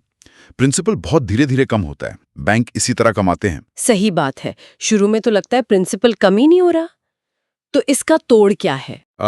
लेखक एक बहुत ही स्मार्ट तरीका बताते हैं, द्विसाप्ताहिक भुगतान। By weekly payments. मतलब आप महीने में एक बार पूरी ईएमआई देने के बजाय हर 2 हफ्ते में अपनी महीने की ईएमआई का ठीक आधा पेमेंट करते हैं। हर 2 हफ्ते में आधा पेमेंट, इससे क्या फर्क पड़ेगा? साल में तो पैसा उतना ही गया। नहीं, यहीं पर गणित का खेल है। देखिए, साल में 52 हफ्ते होते हैं, तो आप 26 बार आधा पेमेंट करेंगे। 52 डिवाइडेड बाय 2 इक्वल्स 26। हाँ, ठीक है। हर बार आधी ईएमआई, तो साल के आखिर तक आपने कुल 26 आधी ईएमआई यानी 13 पूरी महीने की ईएमआई दे दी।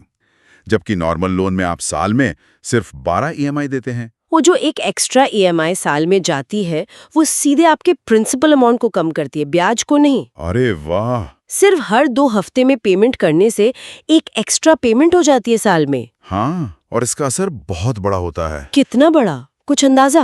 ये लोन अमाउंट और ब्याज दर पर डिपेंड करेगा, पर किताब में एक उदाहरण था। मान लीजिए $2 लाख का लोन है 7% पर, तो द्विसाप्ताहिक पेमेंट से 30 साल का लोन करीब 6 साल पहले खत्म हो सकता है। 6 साल पहले? और ब्याज पर बचत $71,000 से ज्यादा। सोचिए, इतनी बड़ी रकम आपकी जेब में रह सकती है। ये तो कमाल है, $71,000। लेकिन इसे सेटअप कैसे करें? क्या मैं खुद ही बैंक को हर 2 हफ्ते में आधा पैसा भेज दूं? आपने कहा था बैंक गड़बड़ कर सकते हैं। हाँ, ये थोड़ा ध्यान रखने वाली बात है। खुद से भेजने में रिस्क है कि बैंक उसे सही तरह से अप्लाई ना करे। हो सकता है वो उसे होल्ड कर ले जब तक पूरी ईएमआई जमा ना हो, या एक्स्ट्रा पैसे को प्रिंसिपल पर ना लगाएं। सबसे सेफ तरीके ये हैं, एक, अपने बैंक से पूछें कि क्या उनका कोई official biweekly payment program है। कुछ बैंक थोड़ा चार्ज कर सकते हैं, तो वो पता कर लें। 2, कुछ थर्ड पार्टी कंपनियां ये सर्विस देती हैं। वो पैसा आपके अकाउंट से लेकर लोन कंपनी को सही तरीके से भेजती हैं। और 3, अगर ये सब झंझट नहीं करना, तो सबसे आसान DIY तरीका है, साल में बस एक बार किसी भी महीने की अपनी रेगुलर ईएमआई के साथ एक और पूरी ईएमआई के बराबर एक्स्ट्रा पैसा भेज दें, और बैंक को साफ साफ बताएं कि एक्स्ट्रा पैसा प्रिंसिपल पर लगाना है। इसका असर भी लगभग वैसा ही होगा। अच्छा, यानी साल में एक एक्स्ट्रा पेमेंट सीधा प्रिंसिपल पर। ये आसान लगता है। तो इन सब का फाइनल गोल क्या है? लोन जल्दी चुकाने का फाइनल गोल है कर्ज मुक्त रिटायरमेंट, डेट फ्री रिटायरमेंट। सोचिए, जब आप रिटायर हों और घर का लोन ना हो सिर पर, कितनी शांति होगी। और जैसा किताब कहती है, अगर कोई 50 के बाद भी घर खरीद रहा है, तब भी जल्दी चुकाने की कोशिश करना फायदेमंद है। किराए से तो बेहतर ही है, और प्रॉपर्टी की वैल्यू बढ़ने का फायदा भी मिल सकता है। मतलब छोटे रेगुलर एक्स्ट्रा एफर्ट्स का असर लंबे समय में बहुत बड़ा होता है। तो आज हमने अध्याय 9 से 12 की ये 4 जबरदस्त स्ट्रैटेजीज समझी। बजट की चिंता छोड़ो, बचत ऑटोमेटिक करो, निवेश सिंपल और बोरिंग रखो, घर जरूर खरीदो, और होम लोन जल्दी चुकाओ। बिल्कुल, और ये चारों कदम एक साथ मिलकर काम करते हैं। इनका कंबाइंड इफेक्ट समय के साथ कंपाउंडिंग का जादू दिखाता है। देर से शुरुआत का मतलब ये बिल्कुल नहीं कि आप रेस से बाहर हैं। सही प्लानिंग और सबसे जरूरी ऑटोमेटिक एक्शन से फाइनेंशियल फ्रीडम पाना आज भी बिल्कुल मुमकिन है। जैसा कि आपने कहा, ये कदम समय के साथ अपना असर दिखाते हैं। तो यहाँ सुनने वालों के लिए एक सोचने वाली बात छोड़ जाते हैं। इन 4 बड़ी रणनीतियों के अलावा या इनके अंदर ही वो कौन सा एक अगला छोटा सा ऑटोमेटिक कदम हो सकता है जो अगले कुछ सालों में आपकी आर्थिक स्थिति पर अच्छा असर डाल सकता है? क्या वो अपने रिटायरमेंट कंट्रीब्यूशन को सिर्फ 1% बढ़ाना है, या शायद किसी एक क्रेडिट कार्ड का बिल ऑटो पे पर लगाना है ताकि लेट फीस कभी ना लगे, या हो सकता है बिजली का बिल ऑटो डेबिट पर सेट करना हो। इस पर सोचिएगा जरूर। एक छोटा ऑटोमेटिक बदलाव आज करना कल एक बड़ा फर्क ला सकता है। अगली बार फिर मिलेंगे एक और विषय की गहराई में उतरने के लिए। सुनने के लिए धन्यवाद। नमस्कार। आज हम डेविड बाक की किताब स्टार्ट लेट फिनिश रिच के एक बहुत ही काम के हिस्से पर बात कर रहे हैं। हाँ, चैप्टर्स 13 से 16। बिल्कुल। और यहाँ फोकस इस बात पर है कि अगर मान लीजिए शुरुआत थोड़ी देर से भी हुई हो, तो भी अपनी आमदनी कैसे बढ़ाई जाए, कैसे ज्यादा कमाया जाए। हाँ, और ये उन लोगों के लिए तो खास तौर पे जरूरी है जिन्हें लगता है कि अरे मैं थोड़ा पीछे रह गया या रह गई हूँ फाइनेंशियल सिक्योरिटी बनाने में। बाक का नजरिया ना काफी प्रैक्टिकल है, मतलब वो ठोस रणनीतियां देते हैं। सही बात। तो आज हमारी कोशिश यही रहेगी कि हम बाक के इन अध्यायों से निकले जो एक्शन लेने लायक आइडियाज हैं उन्हें समझें। हाँ, जैसे कि कैसे अपनी सोच बदलकर कमाई बढ़ा सकते हैं, या फिर अपनी नौकरी में सैलरी हाइक कैसे लें, घर से अपना कोई साइड बिजनेस कैसे शुरू करें, और ये जो आजकल ऑनलाइन प्लेटफॉर्म्स हैं जैसे ईबे, उनका फायदा कैसे उठाया जाए। बिल्कुल। तो चलिए शुरू करते हैं फिर। हाँ, तो अध्याय 13 से शुरू करते हैं। इसका टाइटल ही है ज्यादा कमाएं, विचारों की शक्ति। बाक का जो मूल तर्क है वो ये कि पैसा सिर्फ मेहनत से नहीं आता। अच्छा। हाँ, पैसा आता है बड़े और जिनको अमल में लाया गया हो वैसे विचारों से। ये दिलचस्प है, क्योंकि अक्सर तो हम यही सोचते हैं ना कि ज्यादा कमाने के लिए बस ज्यादा घंटे काम करना पड़ेगा, पर बाक कह रहे हैं सोच ज्यादा जरूरी है। इसका कोई उदाहरण किताब में है? हाँ, वो कहते हैं कि दुनिया ना अवसरों से भरी हुई है और अच्छे आइडियाज के लिए फंडिंग मतलब पैसा हमेशा मिल जाता है। वो जैसे प्रेरणा के लिए डोनाल्ड ट्रंप के रियल एस्टेट सौदों का जिक्र करते हैं। अच्छा। जैसे वो 40 वॉल स्ट्रीट वाली डील थी, जहां सिर्फ $1 मिलियन की डाउन पेमेंट से $400 मिलियन की प्रॉपर्टी बनाने का दावा है। हाँ। अब देखिए, इन उदाहरणों का मकसद सिर्फ ये दिखाना है कि एक बड़ा आइडिया अगर सही से लागू हो जाए हाँ। तो वो कितनी बड़ी दौलत बना सकता है। ये सिर्फ घंटों की मेहनत का खेल नहीं है, इसमें विजन और मौके पहचानने की क्षमता भी शामिल है। तो मतलब पहला कदम एक तरह से माइंडसेट बदलना है। यस। ये सोचना बंद करना कि अरे ये तो मैं कर ही नहीं सकता, और ये पूछना शुरू करना कि अच्छा मैं ये कैसे कर सकता हूँ। बिल्कुल सही कहा। यही सवाल है जो संभावनाओं के दरवाजे खोलता है, और यहीं से हम फिर अध्याय 14 की तरफ बढ़ते हैं, जो है वेतन वृद्धि कैसे प्राप्त करें। हाँ, ये जरूरी है, क्योंकि ज्यादातर लोगों के लिए तो आय का पहला स्रोत उनकी नौकरी ही होती है ना? और ये बहुत ही जरूरी विषय है। बाक्स अमेरिका के औसत वेतन का जिक्र करते हैं, जो करीब $36,000 सालाना या लगभग $17.60 प्रति घंटा है। अब ये आंकड़ा हर देश में हर जगह अलग होगा, पर हाँ, सीखने वाली बात यह है कि बहुत से लोग इससे बेहतर चाहते हैं, और अपनी कीमत जानना जरूरी है, चाहे आप कहीं भी काम कर रहे हो। हाँ, और बाक ना सीधे मुद्दे पर आते हैं। वो बताते हैं कि मालिक लोग मतलब एम्प्लॉयर्स अक्सर कुछ चीजों से नाखुश रहते हैं। जैसे कर्मचारियों का देर से आना, बहाने बनाना, ऑफिस से छोटी मोटी चोरी करना, और सबसे बड़ी शिकायत कि लोग सिर्फ ठीक ठाक काम करते हैं, बहुत अच्छा या उत्कृष्ट नहीं। ठीक ठाक और उत्कृष्ट में क्या फर्क है मालिक की नजर में? बाक ने वो स्मोकिंग ब्रेक क्रू जैसा कुछ कहा था ना, मतलब वो लोग जो काम से कतराते हैं। हाँ, बिल्कुल। वो उन कर्मचारियों का उदाहरण देते हैं जो काम के दौरान बार बार मतलब गैर जरूरी ब्रेक लेते रहते हैं। ये सिर्फ समय की बर्बादी नहीं है, ये दिखाता है कि कर्मचारी शायद पूरी तरह से कमिटेड नहीं है।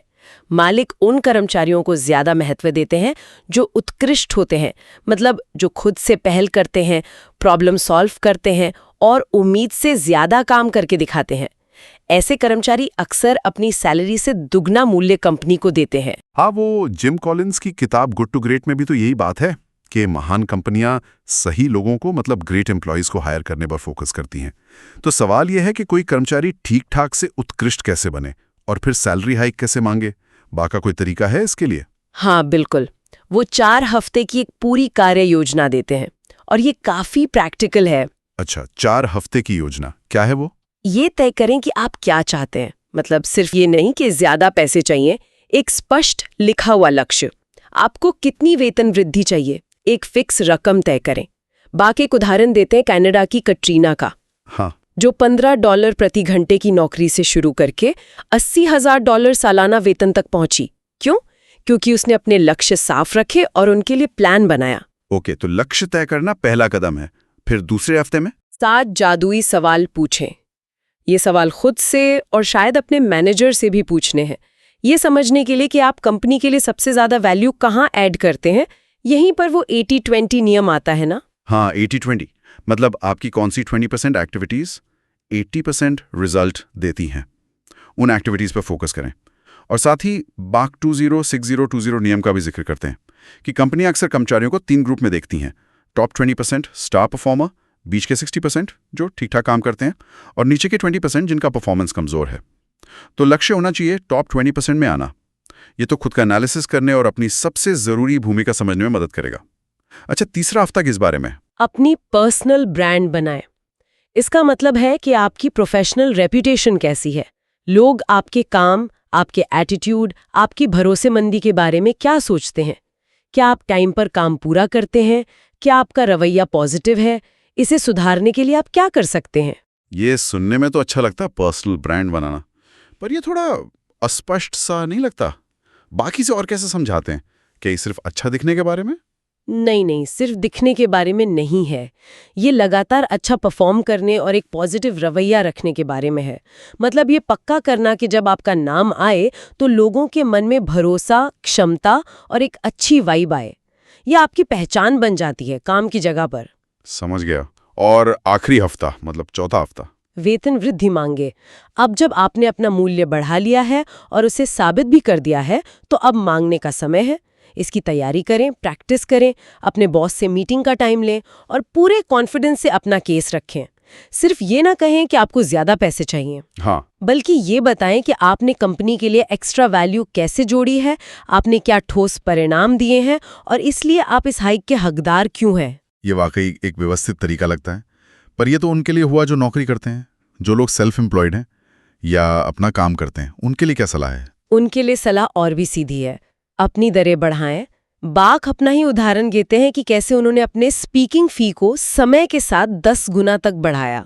10 गुना? हाँ, और ऐसा इसलिए नहीं हुआ कि वो रातों रात 10 गुना बेहतर स्पीकर बन गए, बल्कि इसलिए कि उन्होंने अपनी कीमत पहचानी और उसे मांगने का फैसला किया। और वो ड्राई क्लीनर वाला उदाहरण भी था शायद।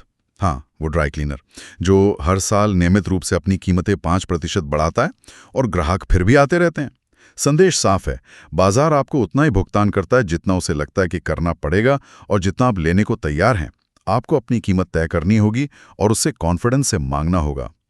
तो अपनी मौजूदा नौकरी में वैल्यू बढ़ाकर ज्यादा कमाना एक तरीका हो गया, लेकिन क्या हो अगर आय का एक और स्रोत बनाया जाए, शायद अपने घर से ही?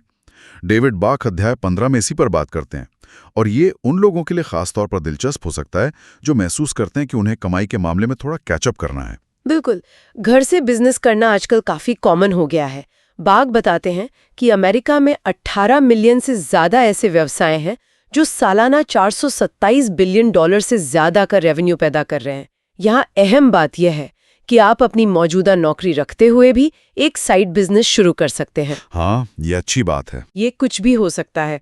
अपनी स्किल से जुड़ी सेवाएं देना, कोई प्रोडक्ट बना के बेचना या सामान खरीद कर आगे बेचना। लेकिन कई लोग बिजनेस शुरू करने के नाम से ही घबरा जाते हैं। उन्हें लगता है इसके लिए बहुत पैसा चाहिए, अनुभव चाहिए और कोई एकदम अनोखा आइडिया चाहिए। बाक इन मिथकों मतलब इन गलत फहमियों के बारे में क्या कहते हैं? हाँ, वो इन मिथकों को एक एक करके तोड़ते हैं। बहुत सारे पैसे की जरूरत होती है। सच ये है कि औसत स्टार्टअप लागत $25,000 के आसपास हो सकती है अमेरिकन संदर्भ में, लेकिन कई बिजनेस $5,000 से कम में और कुछ तो $1,000 से भी कम में शुरू हो जाते हैं। जरूरी नहीं कि बड़ा निवेशी हो। अच्छा, अनुभव जरूरी है। देखिए, अनुभव मददगार तो है, पर सबसे जरूरी है शुरू करना। सीखने और मदद के लिए बहुत सारे रिसोर्सेज मौजूद हैं आजकल। एक महान एकदम यूनिक आइडिया चाहिए, ये भी जरूरी नहीं। आप किसी मौजूदा आइडिया को बेहतर बना सकते हैं या उसे एक नए तरीके से लागू कर सकते हैं। ओके। 90% नए व्यवसाय फेल हो जाते हैं। ये आंकड़ा ना बढ़ा चढ़ाकर बताया गया है। अमेरिका की स्मॉल बिजनेस एडमिनिस्ट्रेशन SBA के अनुसार 2/3 नए बिजनेस कम से कम 2 साल और लगभग आधे कम से कम 4 साल तक चलते हैं। विफलता दर उतनी ज्यादा नहीं है जितनी हम सोचते हैं। हाँ, ये तो राहत की बात है। हाँ, और 5वां मिथक, शुरू करने के लिए बहुत सारी चीजें चाहिए, जैसे detail plan, business card, office वगैरह। बाग कहते हैं कि सबसे जरूरी है जुनून, कमिटमेंट और काम शुरू करना। बाकी चीजें धीरे धीरे अपनी जगह आ जाती हैं। यह जानना काफी अच्छा लगा, खासकर उन लोगों के लिए जो शुरुआत करने से हिचकिचाते हैं। आपने संसाधनों का जिक्र किया, क्या बाग कुछ खास रिसोर्सेज के बारे में बताते हैं? हाँ, वे अमेरिकी संदर्भ में कुछ बेहतरीन संसाधनों का जिक्र करते हैं, लेकिन उनके जैसे संसाधन कई देशों में मौजूद हो सकते हैं। SBA, small business administration, www.sba.gov, ये सरकारी एजेंसी नए एंटरप्रेन्योर्स के लिए ट्यूटोरियल, मुफ्त सलाह और लोन गारंटी प्रोग्राम भी देती है, जैसे 7A, CDC 504 और माइक्रो लोन 7M प्रोग्राम्स। अहम बात यह है कि ऐसी सरकारी या गैर सरकारी संस्थाएं अक्सर मदद के लिए होती हैं। ये एक और कमाल का अमरीकी संगठन है, जहां अनुभवी रिटायर्ड एग्जीक्यूटिव मुफ्त में नए उद्यमियों को सलाह और मार्गदर्शन देते हैं। ये अनुभव का खजाना है ना? ये तो बहुत बढ़िया है। महिलाओं के लिए संसाधन, वो Women 21, AWBC association of women's business centers और NAWBO national association of women business owners जैसे अमेरिकी संगठनों का भी जिक्र करते हैं, जो महिला उद्यमियों पर फोकस करते हैं। मुद्दा ये है कि मदद उपलब्ध है, बस उसे खोजना पड़ता है। तो मतलब अकेले जूझने की जरूरत नहीं है, मदद मौजूद है।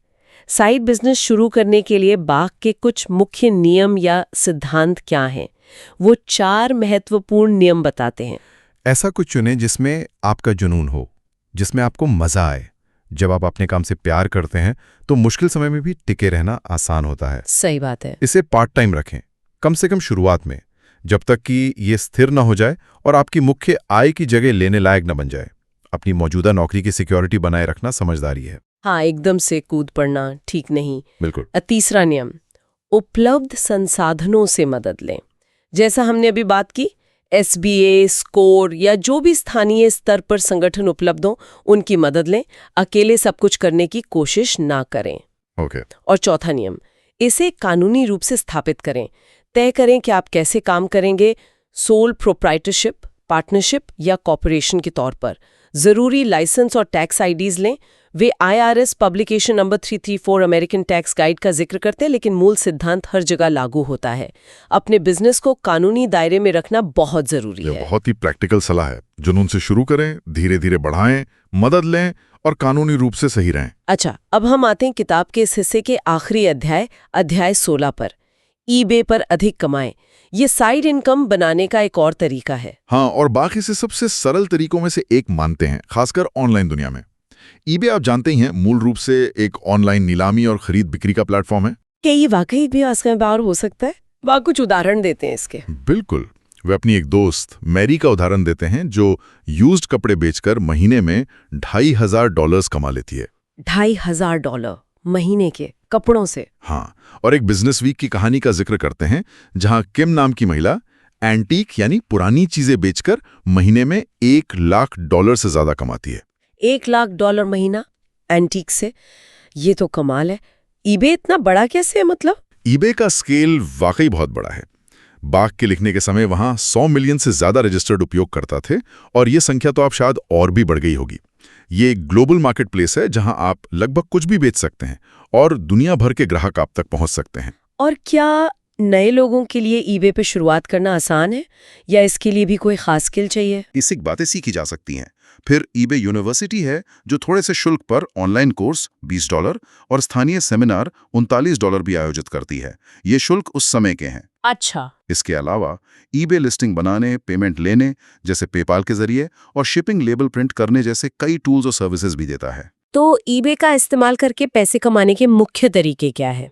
क्या सिर्फ पुरानी चीजें बेचनी होती हैं? नहीं, 2 मुख्य तरीके हैं। पहला, अगर आपके पास पहले से कोई प्रोडक्ट या सर्विस है, तो आप eBay का इस्तेमाल करके उसे लाखों संभावित ग्राहकों तक पहुंचा सकते हैं। ये आपके मौजूदा बिजनेस के लिए एक एक्स्ट्रा सेल्स चैनल बन सकता है। आप कम कीमत पर सामान ढूंढकर उसे मुनाफे के लिए eBay पर दोबारा बेच सकते हैं। इसे अक्सर ऑनलाइन फ्लिपिंग कहते हैं। अच्छा, फ्लिपिंग। हाँ, जैसे गैरेज सेल, थ्रिफ्ट स्टोर या क्लियरेंस सेल से सस्ता सामान खरीदना और उसे ज्यादा कीमत पर ईबे पर लिस्ट करना? तो कुल मिलाकर डेविड बाग इन 4 अध्यायों में 13 से 16 तक देर से शुरुआत करने वालों को भी कमाई बढ़ाने के कई रास्ते दिखा रहे हैं, है ना? शुरुआत विचारों की शक्ति को पहचानने और माइंडसेट बदलने से होती है। हाँ। फिर मौजूदा नौकरी में अपनी वैल्यू बढ़ाकर सैलरी हाइक लेने की ठोस योजना है। उसके बाद जुनून के आधार पर साइड बिजनेस शुरू करने की प्रैक्टिकल सलाह और रिसोर्सेज हैं। बिल्कुल। और आखिरी में ईबे जैसे ऑनलाइन प्लेटफॉर्म का इस्तेमाल करके एक्स्ट्रा इनकम बनाने का तरीका भी है। हाँ, और इन सब में एक कॉमन धागा है, एक्टिव होना। इंतजार करने के बजाय अवसरों को पहचानना, योजना बनाना और कदम उठाना, चाहे वो सैलरी हाइक मांगना हो, बिजनेस शुरू करना हो या ऑनलाइन कुछ बेचना हो। देर हो गई है ये सोचने के बजाय ये सोचना कि अब क्या किया जा सकता है, यही बाग का मुख्य संदेश लगता है मुझे। ये बात तो गांठ बांधने लायक है। शायद आलस या टालमटोल ही सबसे बड़ा दुश्मन है, खासकर जब समय का दबाव महसूस हो रहा हो। बिल्कुल। तो जो लोग हमें सुन रहे हैं उनके लिए सोचने वाली बात ये हो सकती है, आज हमने जिन रणनीतियों पर बात की, आइडियाज को एक्शन में लाना, सैलरी हाइक के लिए प्लान करना, साइड बिजनेस शुरू करना या ईबे का इस्तेमाल करना, इनमें से कौन सी आपको सबसे ज्यादा अपील करती है? अपनी आय बढ़ाने की दिशा में अगला छोटा लेकिन ठोस कदम क्या हो सकता है?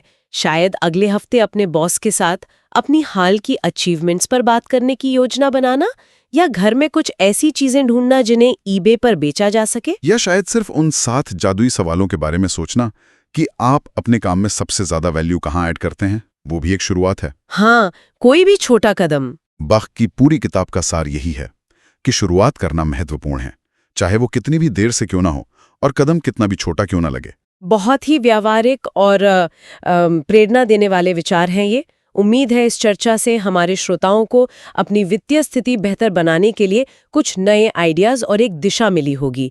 इस बढ़िया बातचीत के लिए धन्यवाद। धन्यवाद। अगली बार फिर मिलेंगे एक और दिलचस्प विषय के साथ। स्वागत है। आज हम डेविड बाग की किताब स्टार्ट लेट फिनिश रिच के अगले कुछ अध्यायों पर गहराई से चर्चा करेंगे। अध्याय 17 से 20 पर। पिछली बार हमने बचत और बेसिक निवेश की बात की थी। आज थोड़ा आगे बढ़ते हैं। अपने रेगुलर जॉब के अलावा इनकम के और जरिए कैसे बनाएं, खासकर अपना बिजनेस शुरू करना या फिर रियल एस्टेट में कुछ एडवांस तरीके अपनाना। तो किताब के ये चैप्टर्स इसी बारे में हैं। बिल्कुल। और ये चैप्टर्स ना एक जरूरी शिफ्ट दिखाते हैं, मतलब सिर्फ पैसे बचाने से आगे बढ़कर ज्यादा पैसा एक्टिवली कमाने की तरफ। बाग का पॉइंट यह है कि अगर शुरुआत थोड़ी देर से हुई है तो शायद सिर्फ सेविंग्स काफी ना हो, एक्स्ट्रा इनकम के रास्ते ढूंढने पड़ेंगे। हाँ। तो इसमें डायरेक्ट सेलिंग है, फ्रेंचाइजिंग है और रियल एस्टेट की कुछ खास रणनीतियां हैं जिन पर हम बात करेंगे। चलिए अध्याय 17 डायरेक्ट सेलिंग से ही शुरू करते हैं। इसको लेकर ना अक्सर थोड़ी शंका रहती लोगों के मन में। कभी कभी लगता है कि ये कोई पिरामिड स्कीम तो नहीं। किताब इसे एक ठीक ठाक एक्स्ट्रा इनकम के सोर्स की तरह कैसे देखते हैं? हाँ, ये फर्क करना जरूरी है। बाकी डायरेक्ट सेलिंग को एक मॉडल की तरह देखते हैं जहां आप सीधे कस्टमर को प्रोडक्ट बेचते हैं और कई बार अपनी टीम भी बनाते हैं। जोर यहां जल्दी अमीर बनो वाली स्कीम्स के ऊपर नहीं है। अच्छा। बल्कि एक एक्स्ट्रा सस्टेनेबल इनकम बनाने पर है। शायद महीने का 35,000 से 70,000 रुपए तक। इसे पार्ट टाइम भी कर सकते हैं और शुरू करने की कॉस्ट अक्सर कम होती है। हाँ, किताब में कुछ फायदे भी गिनाए हैं, जैसे कंपनी ट्रेनिंग देती है, एक कम्युनिटी का हिस्सा बन जाते हैं, टाइम अपने हिसाब से सेट कर सकते हैं और दूसरों की मदद करने का मौका भी, क्योंकि आप उन्हें वो प्रोडक्ट्स दे रहे हैं जिनमें आपको खुद यकीन है। और हाँ, ये फैमिली बिजनेस भी बन सकता है। लेकिन बाग सावधान भी करते हैं। सबसे बड़ी मुश्किल ये है कि बहुत लोग जल्दी छोड़ देते हैं। हाँ, वो आंकड़ा था ना 90% लोग 90 दिन में ही। बिल्कुल, 90% लोग 90 दिन में ही निकल जाते हैं। तो ये आसान नहीं है। तो फिर इसमें टिके रहने या सफल होने के लिए क्या जरूरी है, और उन स्कीम्स से कैसे बचें जो बस नए लोग जोड़ने पर जोर देती हैं, प्रोडक्ट बेचने पर कम? बाग की सलाह काफी प्रैक्टिकल है। पहली बात, ऐसा प्रोडक्ट चुनें जिसके लिए आप में सच में पैशन हो, जिसे आप खुद इस्तेमाल करना चाहें। दूसरा, अच्छी जानी मानी कंपनियों के साथ जुड़ें। अच्छा। इसके लिए कुछ क्राइटेरिया भी दिए हैं, जैसे कंपनी डायरेक्ट सेलिंग एसोसिएशन की मेंबर हो, उसका सालाना रेवेन्यू कम से कम 50 मिलियन यानी करीब 400 करोड़ रुपए हो और कम से कम 5 साल से मार्केट में हो। और मैनेजमेंट से मिलना, अग्रीमेंट ध्यान से पढ़ना, ये सब भी जरूरी बताया है। किताब में वो द पैम्पर्ड शेफ वाली कहानी भी है। हाँ, डोरिस क्रिस्टोफर की। उन्होंने कैसे ईमानदारी से किचन के सामान बेचने का काम शुरू किया और वो इतना चला कि बाद में वॉरेन बफे की कंपनी ने खरीद लिया। वाह, मतलब सही तरीके से करें तो ये चल सकता है। सही कहा। ये उदाहरण यही दिखाता है कि प्रोडक्ट में दम होना चाहिए और बिजनेस में ईमानदारी। सिर्फ भर्ती का स्ट्रक्चर नहीं, अगर प्रोडक्ट अच्छा है, कंपनी सही है, तो ये वाकई एक्स्ट्रा इनकम का जरिया बन सकता है। ठीक है, तो डायरेक्ट सेलिंग एक ऑप्शन हुआ। अब आते हैं अध्याय 18 पर, फ्रेंचाइजिंग। ये डायरेक्ट सेलिंग से कैसे अलग है? यहाँ तो आप एक बनी बनाई टेस्टेड सिस्टम खरीद रहे हैं ना? बिल्कुल। फ्रेंचाइजिंग का मतलब है आप किसी पहले से सफल बिजनेस का नाम, उसका पूरा ऑपरेटिंग सिस्टम और सपोर्ट इस्तेमाल करने का अधिकार खरीदते हैं। जैसे मान लीजिए मैकडॉनल्ड्स है या सबवे। हाँ, आप उनकी रेसिपी, मार्केटिंग, पूरा प्रोसेस यूज करते हैं अपना आउटलेट चलाने के लिए। ये बिल्कुल अलग है खुद का ब्रांड जीरो से बनाने से। किताब में कुछ आम गलतफहमियों को भी दूर किया गया है, जैसे ये सोचना कि फ्रेंचाइज चलाना आसान होता है। हाँ, ये बहुत बड़ा मिथक है। सच तो ये है कि शुरू में, खासकर पहले कुछ साल, बहुत ज्यादा घंटे काम करना पड़ सकता है। ये कोई बस शुरू करके भूल जाने वाली चीज नहीं है। दूसरा मिथक है कॉस्ट को लेकर। हाँ, फ्रेंचाइज महंगी हो सकती हैं, लाखों करोड़ों की भी, लेकिन हमेशा ऐसा नहीं होता। कम लागत वाले ऑप्शन भी हैं और अक्सर फाइनेंसिंग के ऑप्शन भी मिल जाते हैं, या तो फ्रेंचाइजर से या बाहर से। और सबसे जरूरी बात क्या, फ्रेंचाइज हमेशा कामयाब होती है? नहीं, गारंटी तो किसी चीज की नहीं होती। हाँ, एक बने बनाए सिस्टम और ब्रांड नेम से मदद जरूर मिलती है, लेकिन कामयाबी फिर भी लोकल मार्केट, आपकी मैनेजमेंट स्किल्स और बहुत सी दूसरी बातों पर निर्भर करती है। फेलियर बिल्कुल संभव है। लोगों को पहले से पता होता है कि क्या मिलेगा। बिल्कुल। और इसके अलावा फ्रेंचाइजर आमतौर पर अच्छी खासी ट्रेनिंग और लगातार सपोर्ट भी देता है। आपको मार्केटिंग का सामान, सप्लाई चेन, काम करने का तरीका सब बना बनाया मिलता है। ये उन लोगों के लिए अच्छा है जो एक सेट सिस्टम फॉलो करना पसंद करते हैं। नियम कायदे मानने वाले। हाँ, जो नियमों के हिसाब से चलना चाहते हैं। यहाँ वो कर्व्स फिटनेस सेंटर वाली कहानी भी दिलचस्प है। मैरी केट वाली? हाँ, मैरी केट ने शुरू किया था महिलाओं के लिए एक आसान फिटनेस ऑप्शन, और उसकी शुरुआती लागत काफी कम थी, जिसने बहुत से लोगों को अट्रैक्ट किया। तो अगर कोई सोच रहा है फ्रेंचाइज लेने का, तो बाकी के हिसाब से किन बातों का ध्यान रखना चाहिए? सबसे जरूरी डॉक्यूमेंट है UFOC, यानी यूनिफॉर्म फ्रेंचाइज ऑफरिंग सर्कुलर, या अब इसे FDD कहते हैं, फ्रेंचाइज डिस्क्लोजर डॉक्यूमेंट। अच्छा, इसे बहुत बहुत ध्यान से पढ़ना चाहिए। इसमें फ्रेंचाइजर की सारी डिटेल्स, कॉस्ट, नियम, शर्तें, सब होता है। बाग कहते हैं कि एक अनुभवी फ्रेंचाइजी लॉयर से सलाह जरूर लें, वो इसे समझने में मदद करेगा। और जो लोग पहले से फ्रेंचाइजी चला रहे हैं, उनसे बात करना? हाँ, ये बहुत जरूरी है। और सिर्फ उनसे नहीं जिनसे कंपनी मिलवाए, खुद से कुछ ओनर को ढूंढे और उनसे उनके एक्सपीरियंस के बारे में पूछें, अच्छा भी बुरा भी। बाकी ये भी कहते हैं कि एक पहले से चल रही फ्रेंचाइजी खरीदने का भी सोचें, उससे परफॉर्मेंस का कुछ आइडिया मिल जाता है। और आखिर में खुद से पूछें, क्या मैं इस सिस्टम में काम करने को तैयार हूं? क्या मैं रूल्स फॉलो कर सकता हूं? ये मेरे लिए सही है या नहीं? चलिए अब फोकस बदलते हैं रियल एस्टेट की तरफ। अध्याय 19 और 20 इसी पर है। किताब ने पहले भी बताया था कि घर के मालिक किराएदारों से ज्यादा अमीर बनते हैं औसतन, लेकिन ये चैप्टर सिर्फ अपना घर खरीदने से आगे की बात करते हैं, राइट? रियल एस्टेट को एक एक्टिव इन्वेस्टमेंट या बिजनेस की तरह देखने की। हाँ, और यहाँ जोर इस बात पर है कि रियल एस्टेट से वेल्थ कैसे बनाई जाए। पहली स्ट्रैटेजी जो बताई गई है वो है एक से ज्यादा प्रॉपर्टीज खरीदना, मतलब एक रियल एस्टेट पोर्टफोलियो बनाना। पोर्टफोलियो? हाँ, और यहाँ लीवरेज का कॉन्सेप्ट बहुत जरूरी है। लीवरेज मतलब आप अपने पैसे के साथ साथ उधार का पैसा, जैसे बैंक लोन, इस्तेमाल करके बड़ी प्रॉपर्टी खरीदते हैं। इसका फायदा क्या है? फायदा ये कि अगर प्रॉपर्टी की कीमत बढ़ती है तो आपके अपने लगाए हुए पैसे पर रिटर्न कई गुना हो सकता है। किताब में एक चार्ट भी दिया है। मान लीजिए आप 10 साल में 5 घर खरीदते हैं। भले ही किराए से आने वाला पैसा और खर्चे जैसे मॉर्गेज, टैक्स वगैरह बराबर हों, मतलब कैश फ्लो जीरो हो, फिर भी अगर घरों की कीमत बढ़ती है तो आपकी नेट वर्थ काफी बढ़ जाती है। ये लीवरेज का कमाल है। हाँ, इसमें रिस्क भी है अगर कीमतें गिर जाएं तो। दूसरी स्ट्रैटेजी है अपने मौजूदा घर की इक्विटी इस्तेमाल करना। इक्विटी मतलब घर की आज की कीमत और उस पर बाकी लोन के बीच का फर्क। इस इक्विटी पर लोन लेकर रेंटल प्रॉपर्टी खरीदना। बिल्कुल, इसे होम इक्विटी लोन या HELOC कहते हैं, home equity line of credit. यहाँ वो लवलिन ग्विन की कहानी बड़ी इंस्पायरिंग है। हाँ, बताइए ना। उन्हें रहने की जगह चाहिए थी, किराया बहुत ज्यादा था। उन्होंने शहर के किसी प्रोग्राम की मदद से बहुत कम डाउन पेमेंट पर एक मल्टी फैमिली बिल्डिंग खरीद ली, मतलब जिसमें एक से ज्यादा फ्लैट हों। अच्छा। वो खुद एक यूनिट में रहने लगी और बाकी किराए पर दे दी। किराए के पैसों से उनका पूरा मॉर्गेज निकल गया और वो मकान मालकिन बन गई। वाह, ये तो दिखाता है कि थोड़ी क्रिएटिविटी और जानकारी हो तो कम पैसों में भी शुरुआत हो सकती है। पर क्या इसके लिए क्रेडिट स्कोर बहुत अच्छा होना जरूरी है? एजेंसियां हैं जैसे HUD या FHA, उनके लोन कम डाउन पेमेंट और फ्लेक्सिबल शर्तों पे मिल सकते हैं। VA लोन पूर्व सैनिकों के लिए जरूरी यह है कि आप रिसर्च करें और पूछें। तीसरी स्ट्रैटेजी थोड़ी अलग है, नए डेवलपमेंट प्रोजेक्ट्स में जल्दी इन्वेस्ट करना। इसका क्या मतलब हुआ?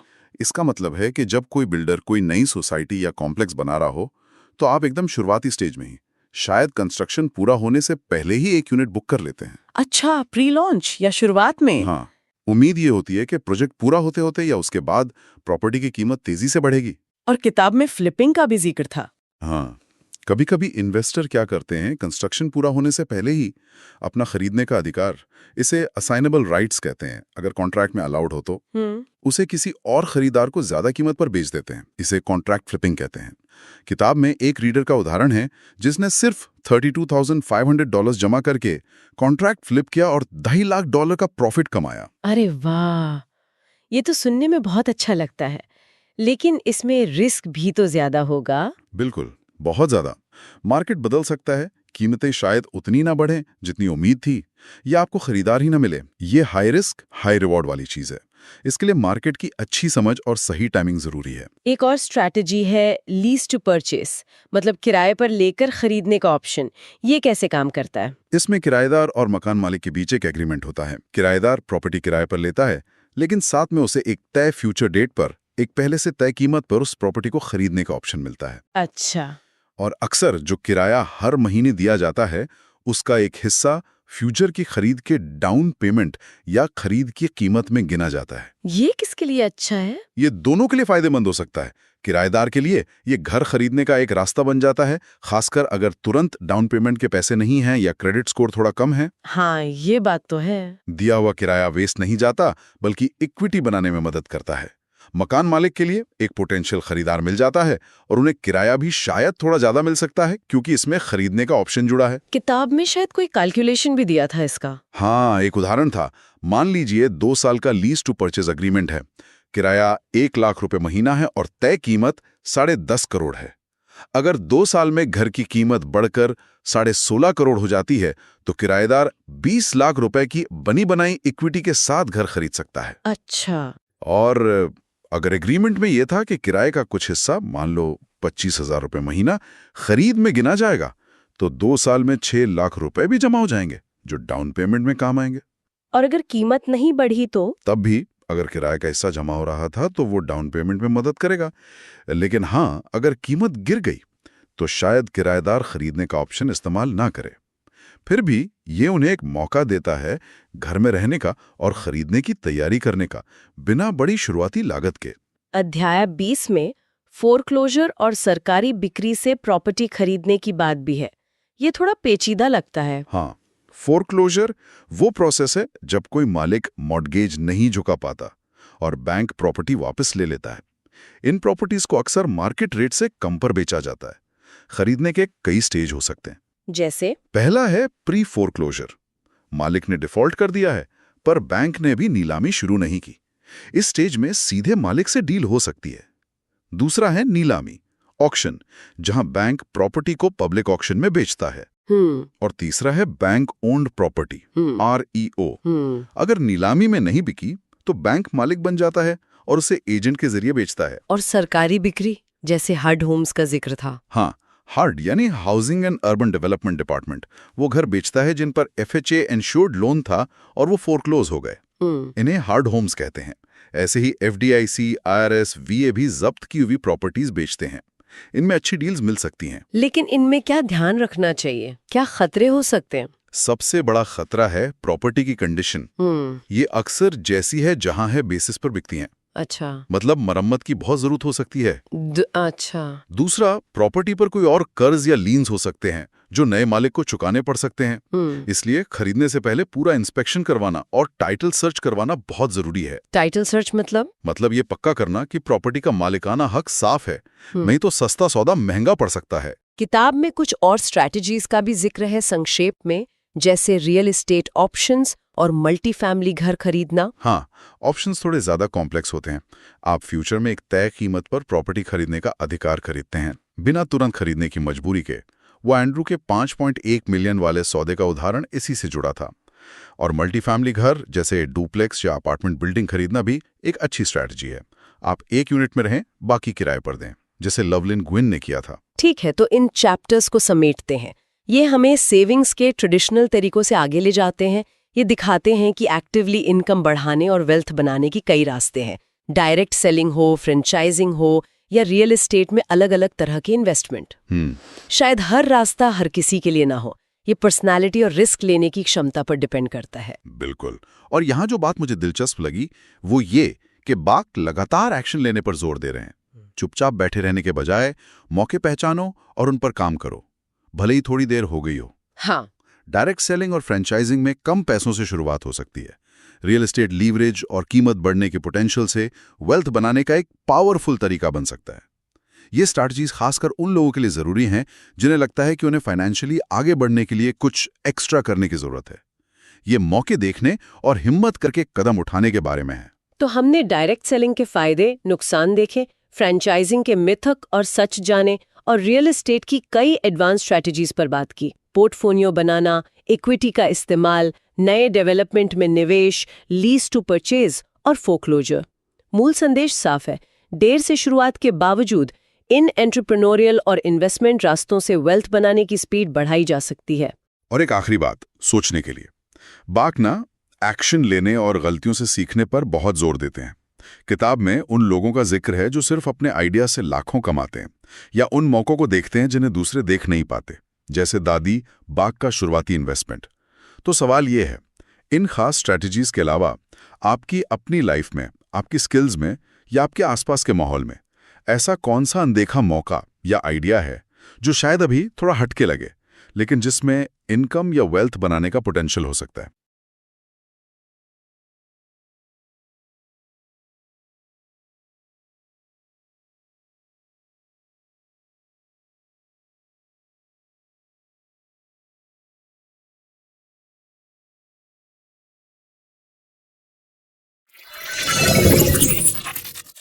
द डीप डाइव में आपका स्वागत है। आज हम डेविड बाक की किताब स्टार्ट लेट फिनिश रिच के आखिरी कुछ चैप्टर्स देख रहे हैं, चैप्टर 21 से 23। जी।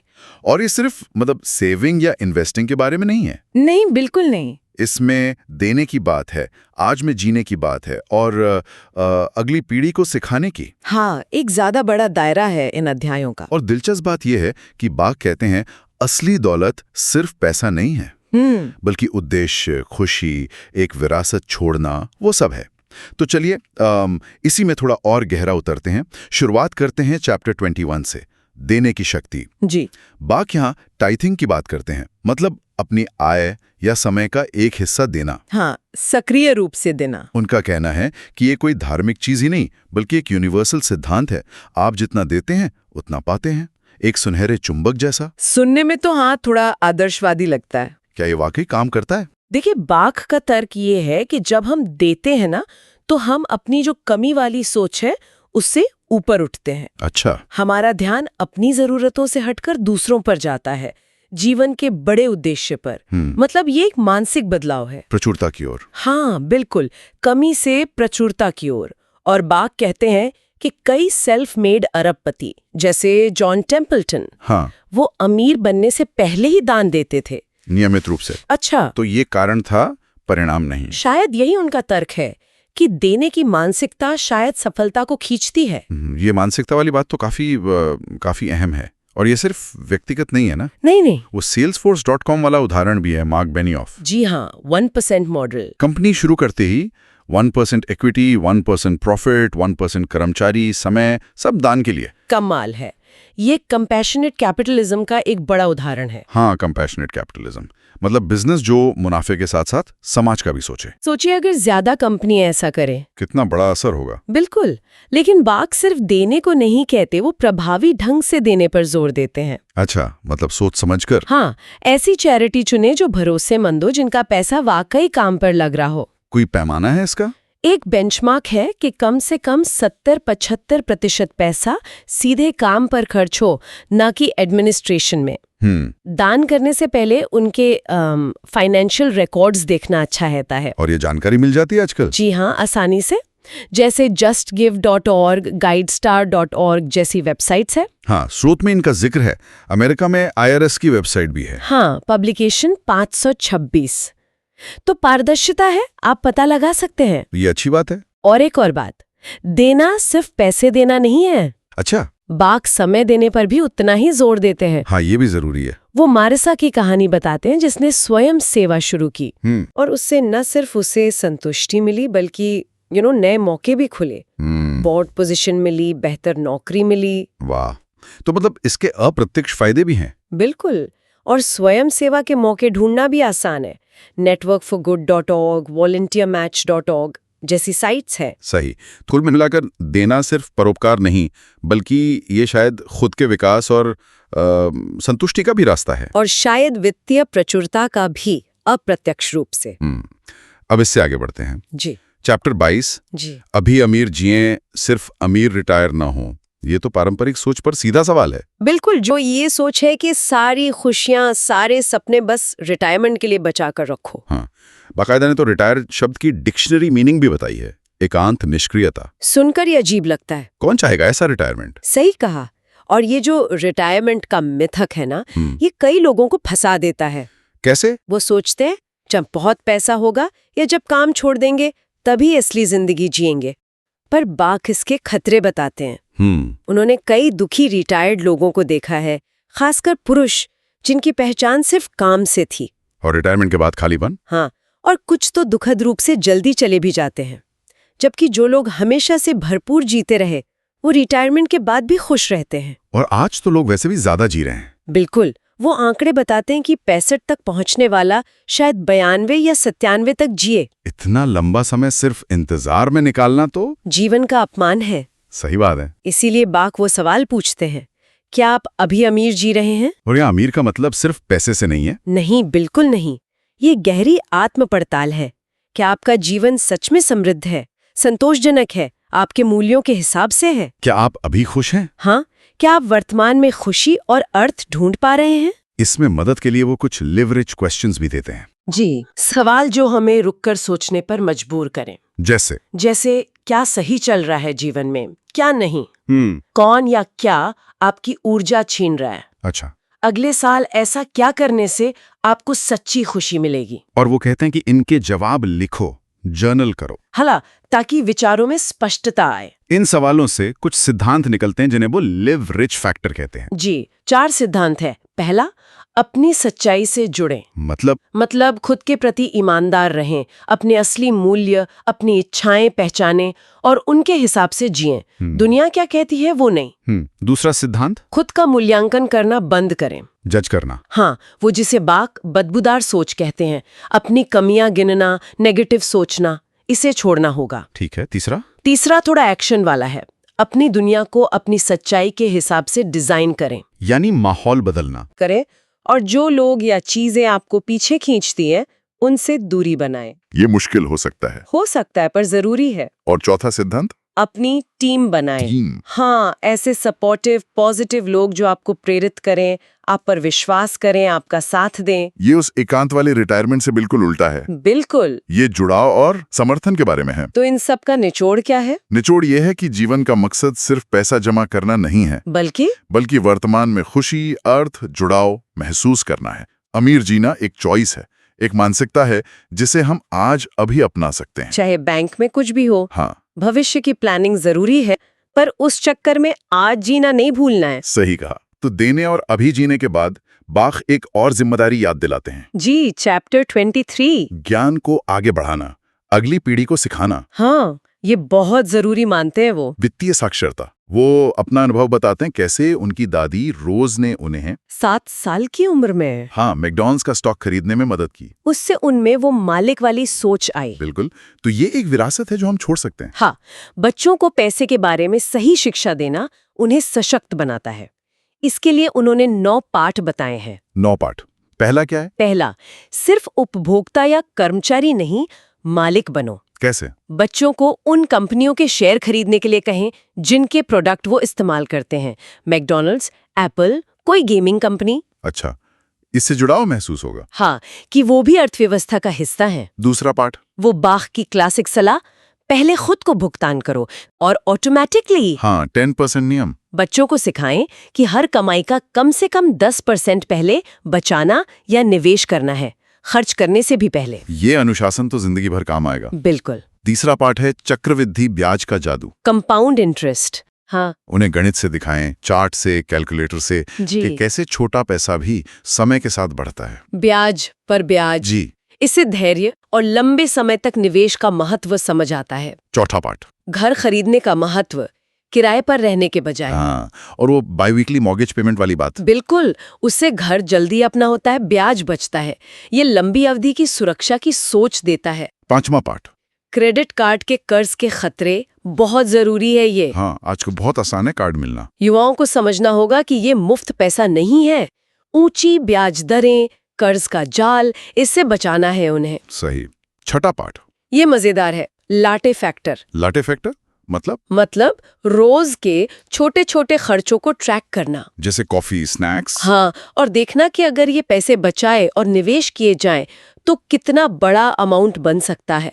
finishRich.com पर कैलकुलेटर भी है इसका। अच्छा, ये तो आंखें खोलने वाला हो सकता है। ज्यादा मायने रखते हैं।